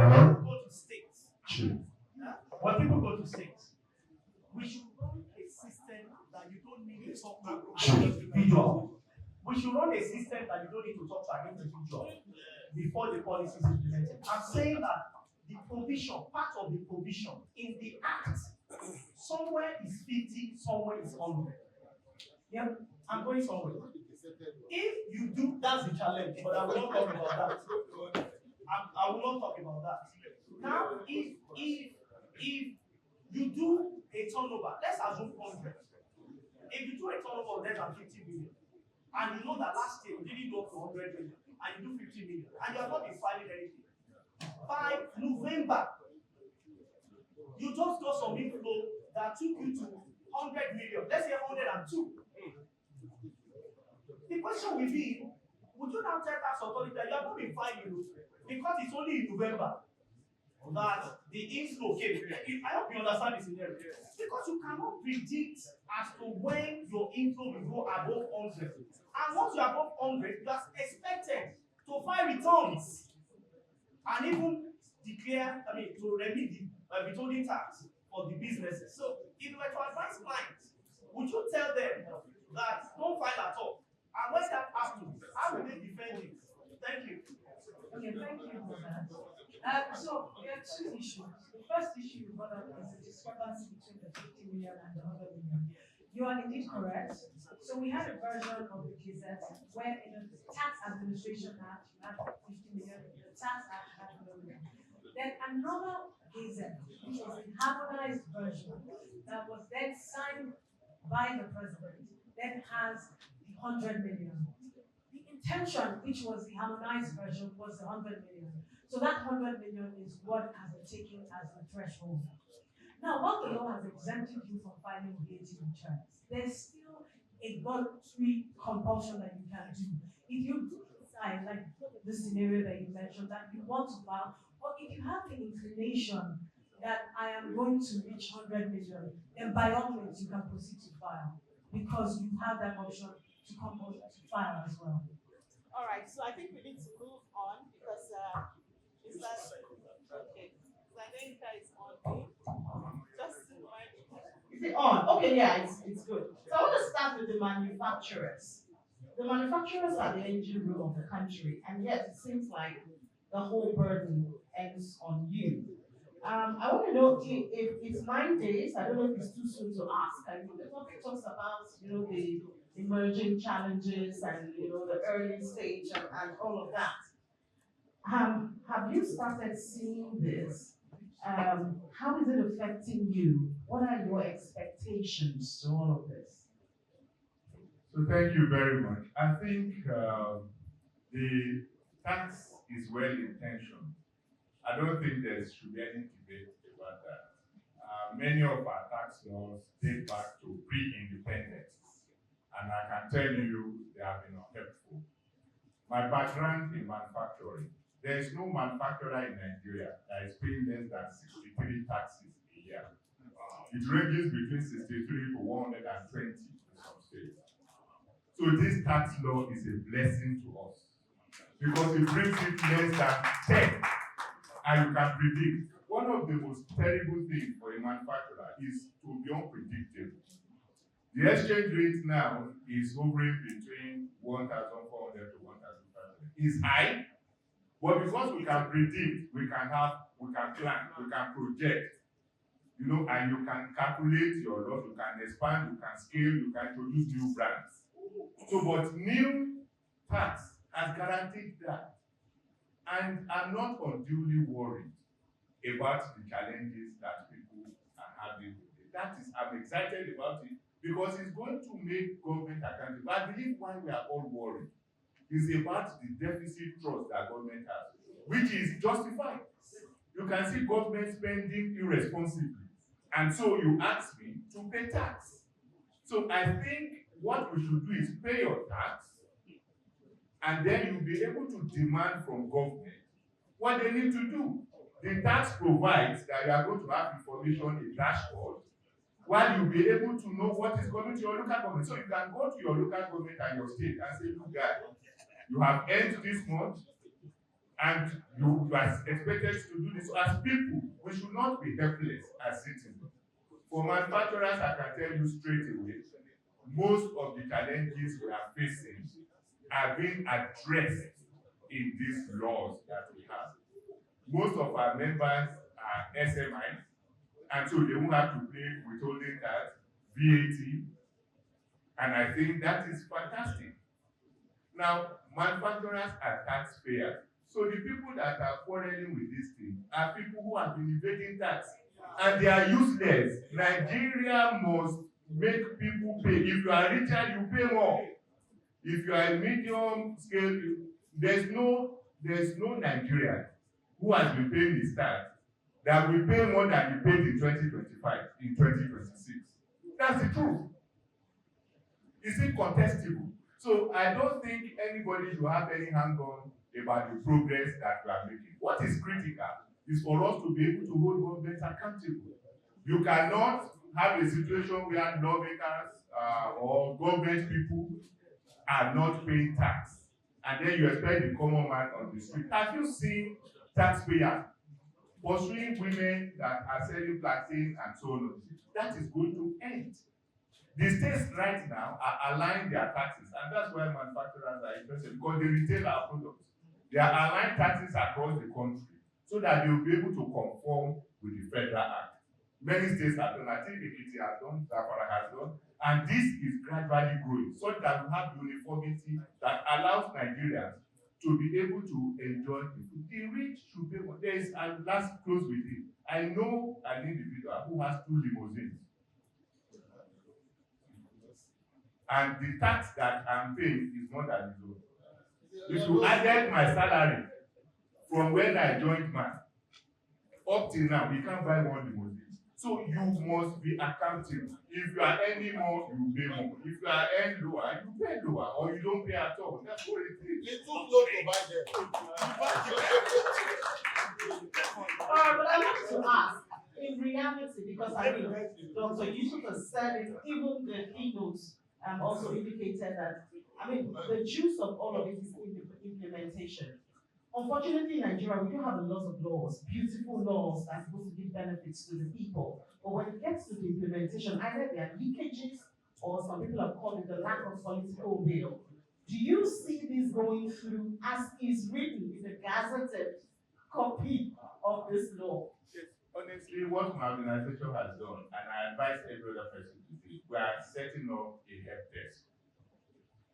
I can assure you that there is no manufacturer in Nigeria that we will allow to be cheated in any form. There's the Office of the Tax Ombuds, which is a new development in Nigeria. I visited the CE earlier in the week, where I told him that we needed to collaborate and have direct access to them. Anyone that is suffering anything that is guaranteed in the tax law that is not being implemented by any officer across the country, subnational and the federal, because he's independent and he reports to the president at the National Assembly. So if we have an arbiter, somebody who you can go to say, look, this guy is taking undue advantage. And the beauty of it is that they are within a specific time expected to deliver judgment or to settle your matter. If it is not done, it's ruled in your favor. And it's free. So it is important that Nigerians try to see the bright side of it. The people that should be worried now are the rich who evade tax. They are the people who have questionable sources of income that they must account for. And there are people who have perennially left this country the way it is. It is a different thing when you pay money to, when you pay your tax and government is not spending wise. You should hold them accountable. If you elected somebody who was a loafer yesterday and suddenly he's building mansions and the rest, you should be able to ask.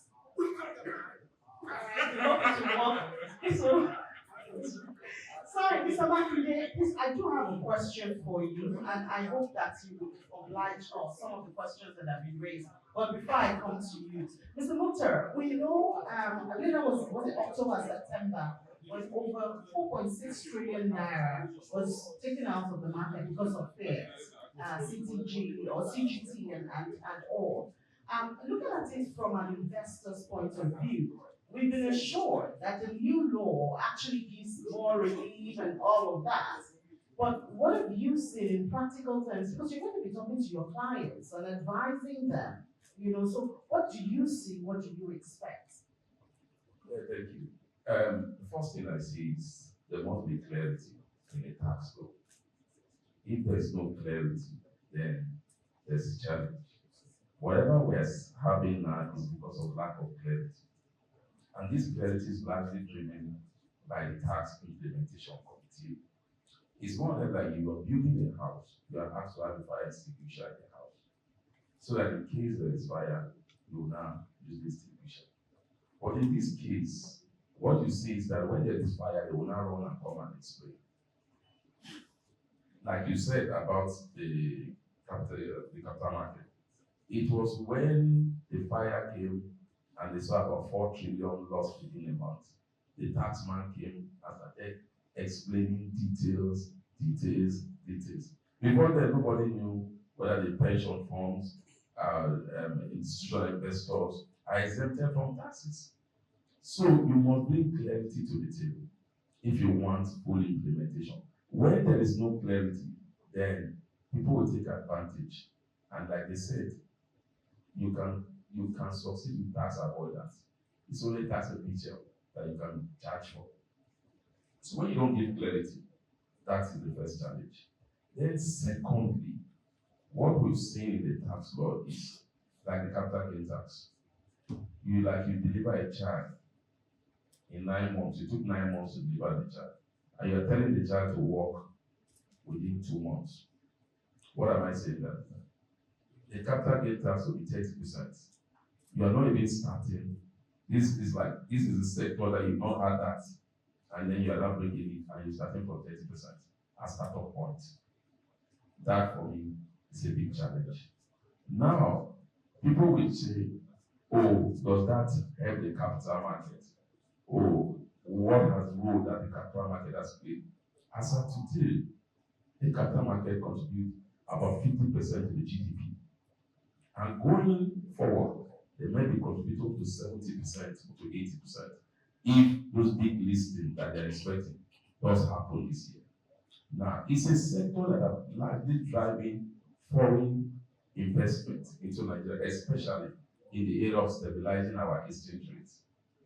Because the only attractive product we have is the return that people have in Nigeria in terms of investment. So if you're not giving them clarity, and in their own side, they're not paying 30% for capital gain tax, and you're telling them to pay 30% here, it's going to be a big challenge. And if you look at the numbers, you can see a lot of these investors are leaving based on the data from the, and some of them are sitting on the fence. Yeah, there's no clarity on that. I give up. This year, you said, let me say, I invested at the 1st of January at 1 naira. And at the 31st of January, I did not sell. And that stock is 10 naira. Are you going to tell me that in 2027, we are now going to backdate the one I didn't sell and say, okay, this 2027, if you sell, I'll start calculating from that 10 naira, the 1 naira that you bought it. So there must be a lot of clarity so that investors can now begin to look at the tax law and begin to see. There's a lot of value in that. If you're a retail investor, 150 million, you are exempted from the tax law. But we need clarity. The minister came and said, I've heard you. Till today, we are still waiting for clarity on I've heard you. Because as it stands today, we can't see categorically that the capital gain tax law has been suspended or will be implemented, and as how it will be implemented. So I'd like to ask that when you say you want clarity, what exactly do you mean? Do you mean that the committee should come and say, okay, this is how it works? Or are you saying that the NGX, for instance, which is, a body that's handling all of this, should maybe hold a session or something that explains some of that? What exactly do you want to see? Well, the NGS have held a section. Also, the chairman of the tax reform committee was in that section. He held a section with brokers and all that. What I'm saying is, at that section, it was made clear to him and even the minister that this law is going to have a negative impact. The NGS even said they want the exchange itself to be exempted for the next 5 years because of the attractiveness. Now, if you look, what the NGS was saying there was that if you look at the stability you enjoy in the FX, which the Director General is saying, it was not likely driven by we're selling more oil or we're exporting more agricultural products. It was largely driven by the investment climate. That the minister went abroad, Eurobond were giving high yield, and people were bringing their money. And also, the equity market was attracting foreign investors. So what they are saying is, if you decide to do this without so much clarity on the capital gain tax, we may have a negative impact on the inflow, and it has a snowball effect in affecting every area of our economy as it stands now, because Nigerian inflation, I've said it on the program we talked with Dr. Paula. Nigerian inflation is not driven by demand and supply chain. Let's forget about that. What drives goods and services high in Nigeria is the exchange rate. Because over 70 to 80% of what we consume we import. Even if we don't import, the machinery that we use to make it into a finished product, we import. So we need to have clarity. Thank you. All right, thank you so much for that. So I wanted to ask something on this capital gains. Okay, all right. I've been given time. Yes. Now, just point of clarity. you sell your shares, you made a profit of say 100 million. Now the capital gains tax says you have to pay 30%. Now, what of the costs of the fund you use to buy the shares? Is it going to be net up before the 30% will apply? These are some of the things that we need to. And I want to also ask our KPMG tax experts. Sorry. Now, you go to Kara market, those who are selling cattle. Their turnover is high because a cattle can sell for 1 million, 2 million. In a month, maybe they have done about 30 million or so. Are they going to be charging VAT in the cattle market, both here and because they have crossed the threshold? Do they pay VAT? Okay, so there's an overarching, thank you for that question. There's an overarching principle that basic food items, things of that nature, they move to zero retail. So what that means, as our keynote speaker was saying, is that you can actually even claim any input VAT that you have spent. So you charge VAT, but at 0%, and then you can claim any inputs that maybe for transportation. And the good thing that has happened now is Nigeria has transited from sales tax, a qualified sales tax, because what we had before was not actually VAT. So we've transited from a sales tax, more like, to a proper value-added tax system, which is what is operated globally. So now companies can claim their input VAT on services, they can claim their input VAT on fixed assets, and if they turn out to be in a refundable position for VAT, you can get your refund back in 30 days. But of course, we haven't tested that yet. 30 days. We haven't tested that yet, but in the event that you can't get it, the good thing is you can offset that refund with any other tax that is payable to the Nigerian Revenue Service. So those are some of the notable. Can you give us an example of that? Because that's actually what I am curious about. Okay. The basic food items.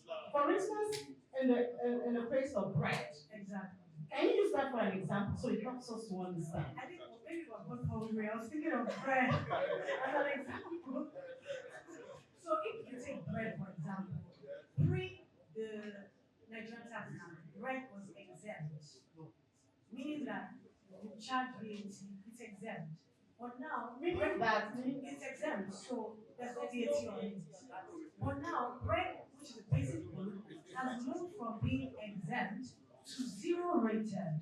So that means now you'll be charging VAT as a seller, but the VAT will be at 0%. So remember, the consumer will still have the same price. The VAT is zero. But now the seller or the baker or the bakery now has the opportunity to offset or claim a refund on VAT that they had incurred across the line. across the raw materials, Correct. the Even transportation, and then the good thing is simultaneously, the Tax Act has been amended to also allow them to claim assets on VAT on their assets. So even the baking machines and all that you have, even your services like calling, making phone calls, all that VAT, they can now claim it. And they are expected, hopefully, to pass this reduction to we, the bread consumers. hopefully. So we can see that there's some kind Okay, of. but the process of that, because I saw Dr. Elijah's reaction, the process of that is also something to ask. I mean, if you have a small baker down your street who bakes bread, and then that baker has the right opportunity now to reclaim, Yeah. the process of it is also something we should look at. So it's not actually new. What we had pre-January 2026, manufacturers, bakers, they could claim their input VAT using the existing. But were they system. claiming it? Yes, And they they were were. getting it. Oh, of course, because they were netting it off. But it was Okay, they were only netting it. correct. But it was only restricted to your stock in trade and items that formed your raw materials. It wasn't expanded to services or fixed assets. So now it has been expanded and now we have a proper VAT system.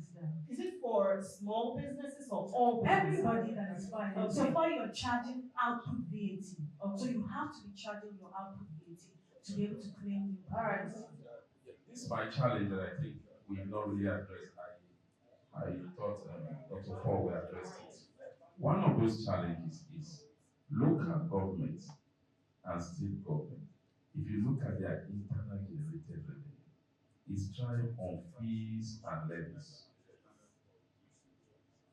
Now you are telling a state like Sokoto State that have not been able to generate so much in intergenerated revenue. You are not saying that levy they used to collect from that Mishai, that they shouldn't collect it again.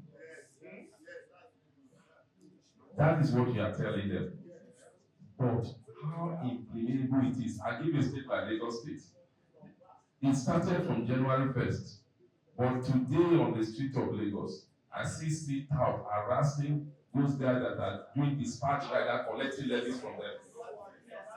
Yes, it's happening. So what I'm saying is, if you are deciding it, you also need to let people know that you are ready to implement it. Because like Paula said, they are not active actors. They try the NUW, National Union of Road Transport Workers, that are stopping buses and at Ojuele Bank. They are still collecting their levies. Okay, so I know, and Lagos State had summits recently. The governor was there, and I had the opportunity to ask him the same question because, of course, we know it's the Lagos State, you know. And okay, sorry, I'm sorry. Okay, I apologize because I live in Lagos. Pity my. All right, so he promised because right there we have a lot of local government chairmen in that meeting. And he said the way that Lagos State is going is to work with the local governments. And that's what the governor himself told me. Now, of course, saying is one thing, it's actually getting it done. Because since that day, I have to tell you, since that day, I met with the local government chairman of Ibejuleki. He's supposed to be the coordinating chairman of local government. I invited him to my program to discuss this and get his commitment. And he has not answered my message or my call till today. So I don't know. I understand your fears and I'm there with you. But I mean, as was said, maybe in 30 years we'll have gotten it done. But we need to keep talking about it. That's my own views. I just wanted to say, I want to encourage all of us. Let us not be pessimists. You see, Nigeria is transforming. We cannot remain the way we are. This is not working. The elite has held the country hostage. There is time for everything. Let us move on to an environment where there will be prosperity for all. Let me talk about this local government and states and levies and so on. Manufacturers are the most impacted, and we focus on engaging the presidential committee squarely on this. As we speak, states across the country are aligning their state laws to be in sync with the federal law, such that all these levies and so on will completely disappear. And I can tell you, a state like Sokoto is going to be better off when they stop all of this. Because look at, and the lead speaker said, deconstruct the composition of federal earnings as we used to know it. All right. Only 10% is going to the federal government. 90% is going to the state and the subnational. So they will be more than compensated for the losses of consuming. All right. I can see you, but please, sir, we need you to help us clarify this issue of when I transfer money or I get money, okay, all right. You know, at what point do you become interested, or what should I be doing if somebody dashes me chief here decides to dash me 10 million naira now? You know, do you as a man look at the narrative and decide on what to do? Just help us understand exactly, what happens at that point. Okay, no. So I'll let you sit. I'll let her sit. We'll go to question and answer session now. So I'll take that as the second question. I have 1, 2, I think I have 12 questions. So we have 13 questions. Bread seller, they say you are not important to this economy. Oh yeah, bring your paper. So the first question here scares me. And I guess people who are concerned will be answering them. I will mention the name of people that wrote the question because I don't want trouble. To mention their name. I will mention them. How will Rose girls whose enemies? If I know, should I mention them? Obia Augustine Ishikonon. Please stand up, let us see you. Because I don't know how you know what to charge. So, tax experts. How will Rose girls whose earnings run into millions of naira be taxed? Then, secondly, how do you, now this is what I want to do. I'll do about 5 questions. I'll hand over the mic to you. Okay. This one is not directed to anybody because there's no Rose girls here. So, then secondly, how do you hold government accountable in a society where impunity is the rule rather than the exception? I think Oga has answered that already. Secondly, shall I proceed, ma'am? Yes. Where and how can I claim that, get a tax consultant, my friend, that's reclaimable? How and where can the baker get his reclaimable? Thirdly, pastors will not like this. For religious organizations, will our offerings be taxed? So that's 3. Question: if we run an agro-allied cooperative which deals strictly in basic food supply with exemptions, do we still have to pay tax? That's number 4. Number 5. This question goes to, okay, Dr. Paul Alaje. Can you explain how an employee who has 2 residences in 2 states pay his tax, PIT? He resides in 1 state during the week where he has a wife, and in another state where he has, for weekends, where I know his real family will be.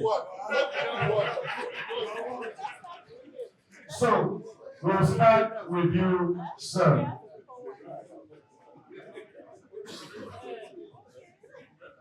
Thank you. It's been an interesting discussion, and I'm happy to hear some of the questions and the responses. My former life, I'm also a tax person. I'm sure we keep hearing it. I think the major problem we've had is there's a lot of misinformation and a lot of noise on this tax, and people are not listening or even willing to listen to the correct thing. I like what Mr. Kadri said. For a major Nigeria, for individual, this tax is actually of lots of benefits to us. If you have people that are earning below 800,000 not paying tax, that forms the bulk of employees. I don't have the statistic, but 50% of the informal sector. So, for the bank information, 1, banks are not tax authority. We are your banker, we relate with you. We are not required to withdraw tax from your bank account. For a tax authority to even ask the bank to debit your account for any tax, there's a need to get a court order. Without a court order, no bank will debit your account for any tax. On the bit of narration, I mean, if you are doing business with your account, even your accountant will need that narration to prepare your financial at the end of the year. It's not a tax conversation. It is important that you have proper narration for every transfer you do. Even for you to do proper financial planning, to know, okay, where you spent your money, what did I do with this money? It's good for you to do that for your transfer, right? The bank are not required to deduct taxes from you. Your narration is important for anything you want to do. Is there anything? That's basically it. You're supposed to alert the authority at the certain level. So that has always been in the law. Yeah, I want to know. So if you do a transfer above 5 million as an individual, 10 as an individual, it's a daily report. It's used for anti-money laundering and different reasons. And there are different government authorities that the bank are required to report to. See, on a daily basis, bank everywhere reports your transaction to EFCC, to NFIU, and to other government authorities. It is not a new development, right? And the fact that you get a loan, like someone asked, does not mean that loan is taxable. The fact that there is an inflow into your account does not necessarily mean it's an income or a profit that is taxable. That's why you need to have proper narration. So when someone is preparing your account for you, they are able to identify what is the expense, what is the income, and what is taxable. I mean, we ask for government to be transparent. Also, there is also a responsibility for us on our own, in our accounts, in our dealings, to be transparent also. I'll just clarify.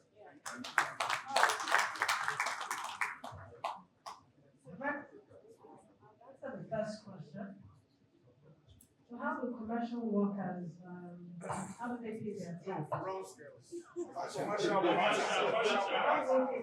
So this has been a topical issue. There are so many phases of this review. But one thing is clear, everyone as an individual, you are expected to file what you call, what we operate in Nigeria as a self-assessment basis. So as an individual, as a corporate, you assess yourself first. So you have the opportunity to self-assess yourself. And remember, tax is not on your turnover, tax is on your profits. So by the time she or she, because not only females, even the males, by the time you collect your revenue and your cost, if you have transportation costs, so whatever your profit is, you file a return, that return is due on the 31st of March. So by the time you file your return, then the relevant state where he or she decides will then review and then come up with their own basis or additional taxes or agreeing with your self-assessment. But the most important thing is you are supposed to assess yourself based on self-assessment. The second one is, how does the baker claim back his input VAT?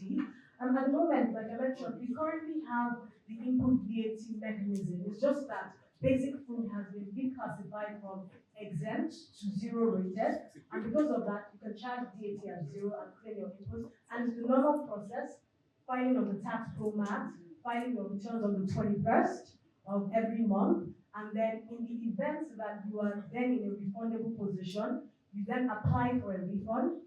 There's a mechanism that is being worked on how you can get that refund. It's expected to be done within 30 days, and so far you file your returns on time. The other option that is available to you is to use that refund or the credit to offset other taxes that are due to the Nigerian Revenue Service. Okay, the third question was on offering and tithes. Currently, the existing tax, well, the past framework that we had is similar to what we have now. And religious societies or religious bodies that are of a public character, meaning that they cannot distribute their income, are exempted from tax to the extent that they're not making any profits. So they have to therefore demonstrate that they are of a public character.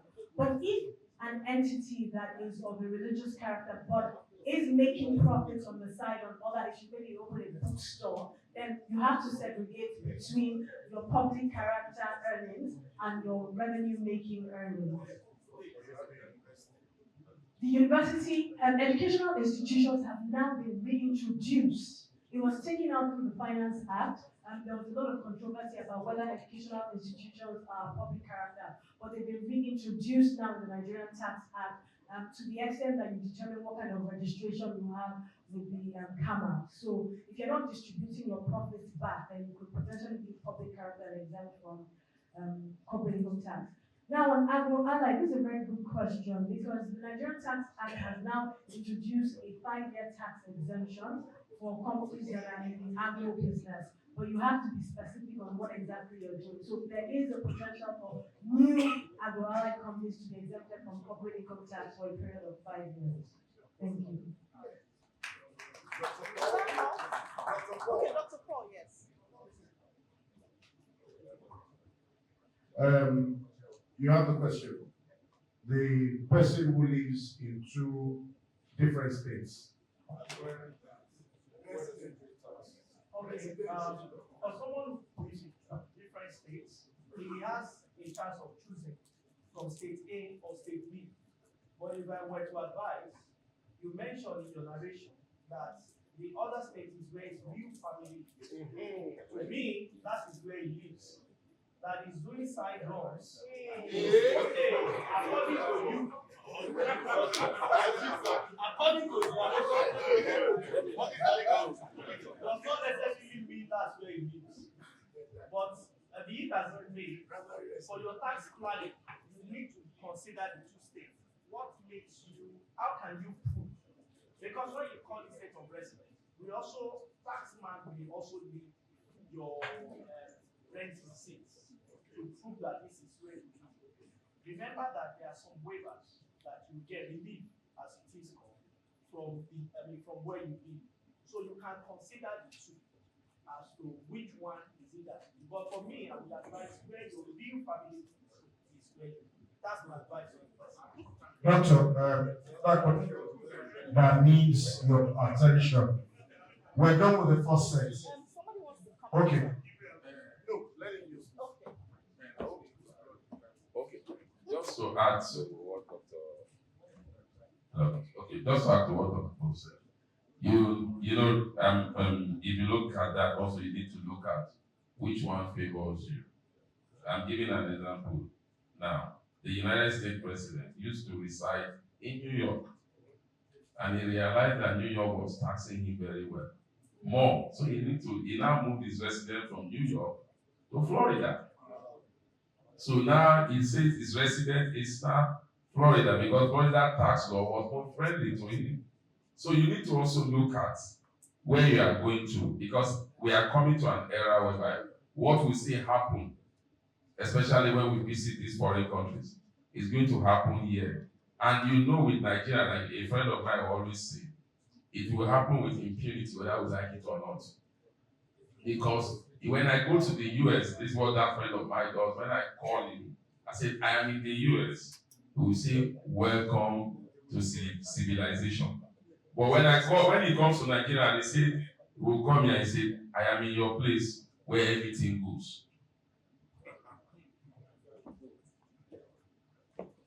God bless Nigeria. Dr. Paul, question. I need clarity on reliefs and allowances. Also, that the right understanding is passed. Has the consolidated relief allowance not been replaced by rent relief in the Nigerian Tax Act? Then, for the purpose of the PIT, panelists, is the new tax boards to be applied retroactively? Do you have it? I'll just read 5. Please, I'll read 5. Sorry, can you clarify? New tax board? The new tax, Is it banned? You want to say? I think this is banned. It should be banned. It should be banned. Banned.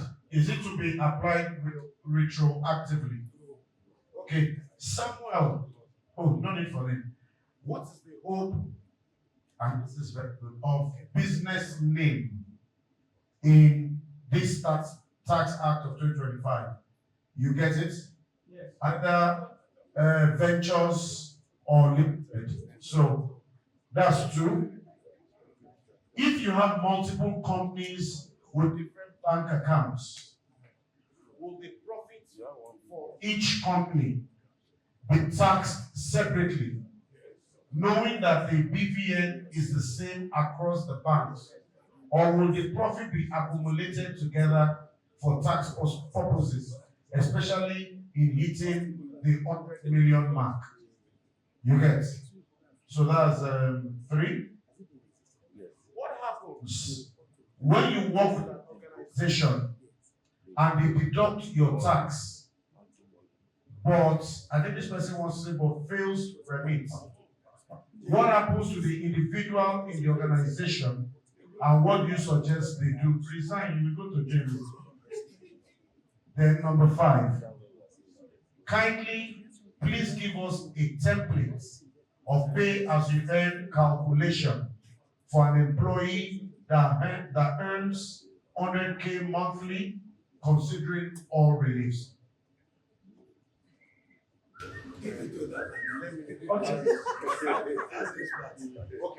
Okay, so maybe I will start.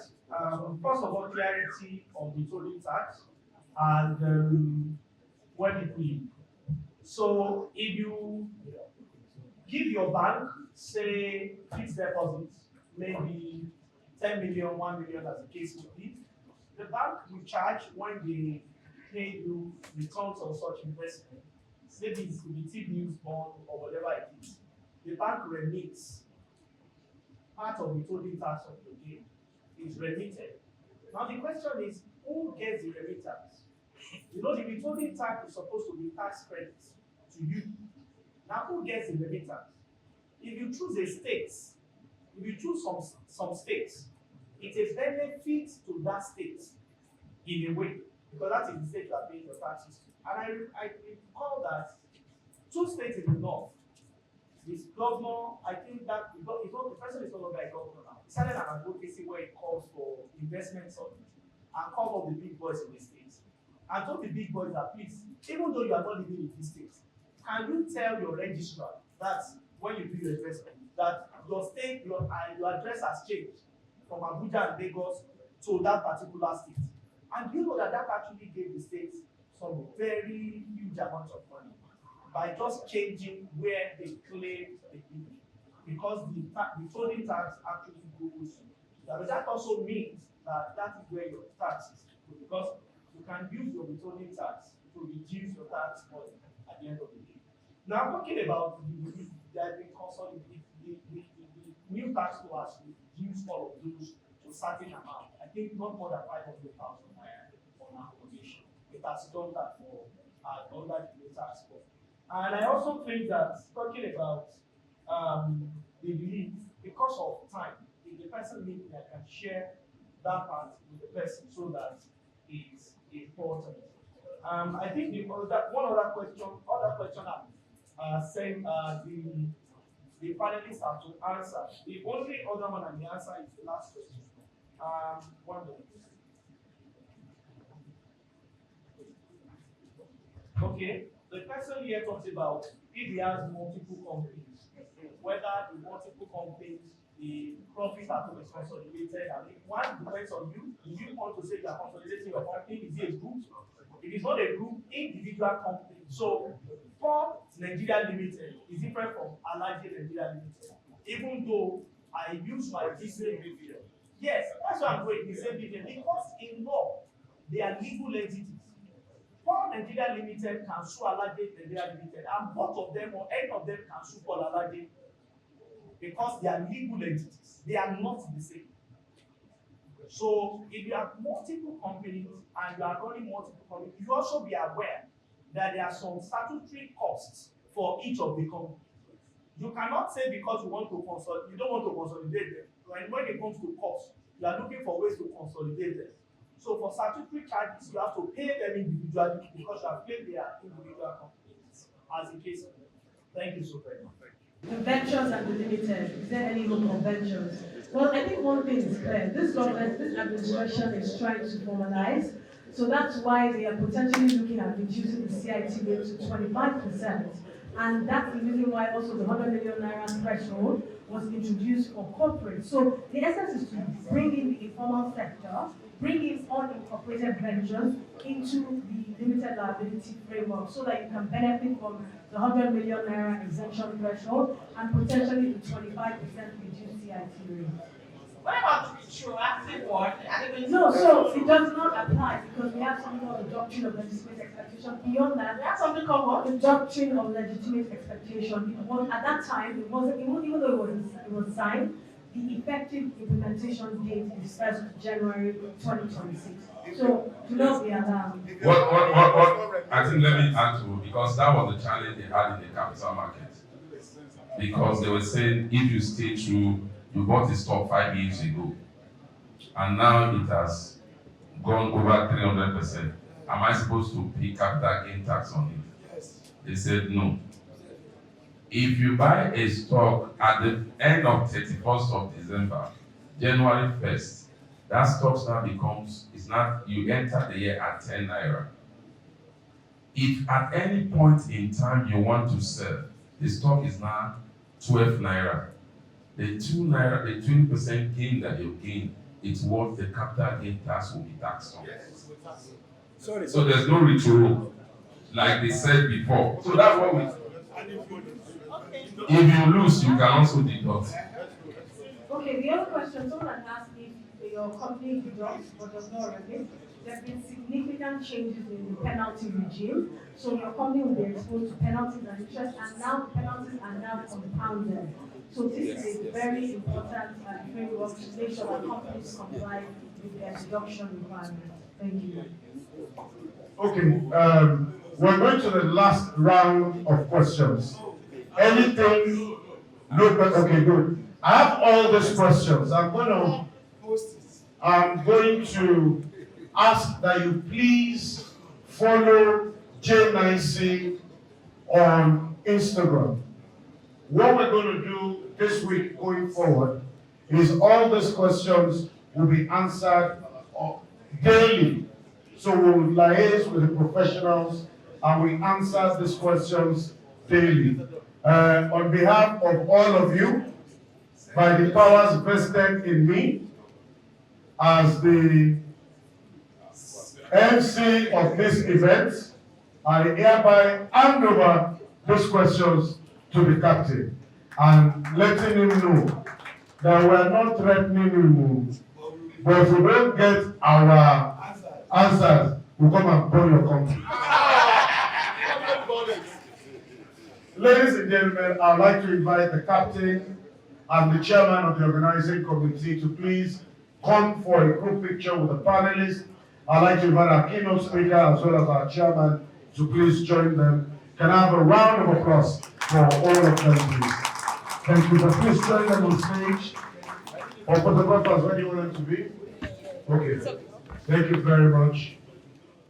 Our digital infrastructure, which is relatively weak. I think FRS is now working on bringing in the State Revenue Authority as well as local government, and they were bringing all of this into place. Also, beyond just having an act, it's important to review the Constitution in some part that has to do with revenue. I tell you why.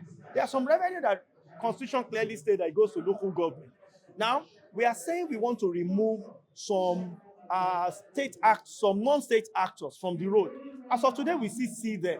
And the way to remove them from the road is perhaps to use moral suasion rather than just using coercion to remove it. Some of them might not even be aware that there is law. And you know, ignorance of the law ignorance is not an excuse as far as the law is concerned. But these are people that have institutionalized themselves in collecting these charges from people, especially those that work with local government.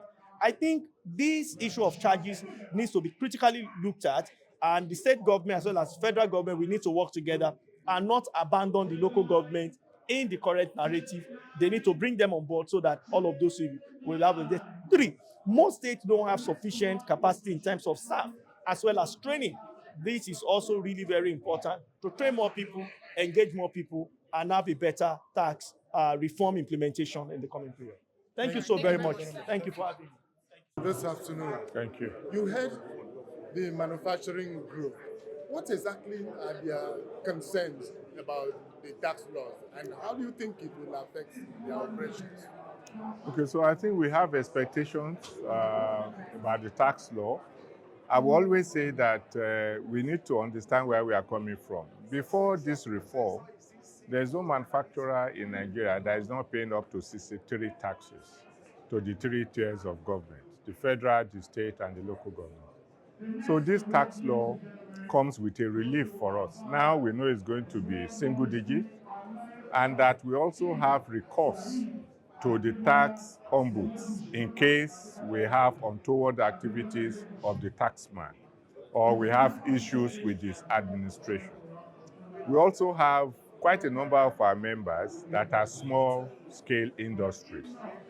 They are not going to pay withholding tax. They will be free from VAT. They will also enjoy a lot of reliefs, those who work in those companies. What many people need to really understand is that a reform of this nature will always have its initial challenges.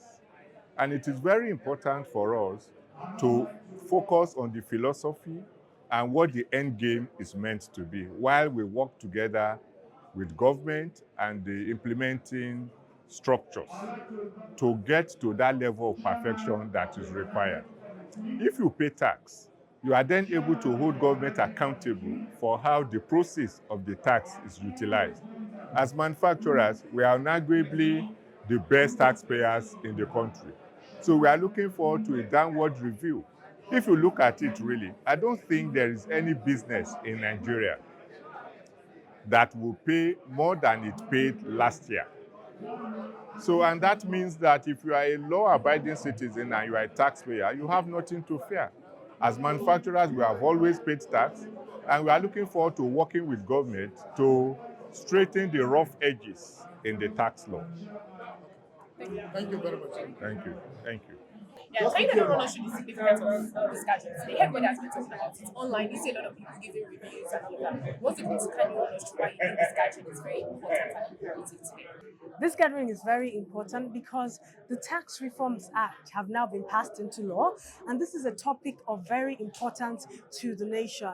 One of the key changes that has happened now is that we're seeing a lot of reforms in terms of the exemptions. We're seeing some benefits, but there seems to be a lot of misinformation in the tax landscape. So it's very important that there's a lot of engagement. So for example, there's the increase of threshold on exemption for companies from 25 million to 100 million. We also see the VAT Act now consolidated within the Nigerian Tax Act, embedding allowable input VAT for companies that are also zero rated. We've seen a reclassification of items from exempt to zero rated. So there's some benefits of the Tax Act. It's just that information is being polarized, and there has to be some way to demystify this and engage more with people. Thank you. How does this really affect the common man in the street? Yeah, so for instance, even from a personal income tax perspective, they have significantly increased the threshold for the exemption. So if your taxable income is less than 800,000, for instance, you're exempt from personal income tax. So also the increase in the threshold for companies from 25 million to 100 million also helps with the common man. There's also simplified tax returns that have been introduced for informal sector. There's also going to be presumptive taxes. So I think there's a lot of tax benefits in this tax act. It's not perfect, and we're going to, in the implementation phase, we'll start to unravel some of the things that need to be updated. There's some errors, and they're being rectified gradually. Thank you. Thank you.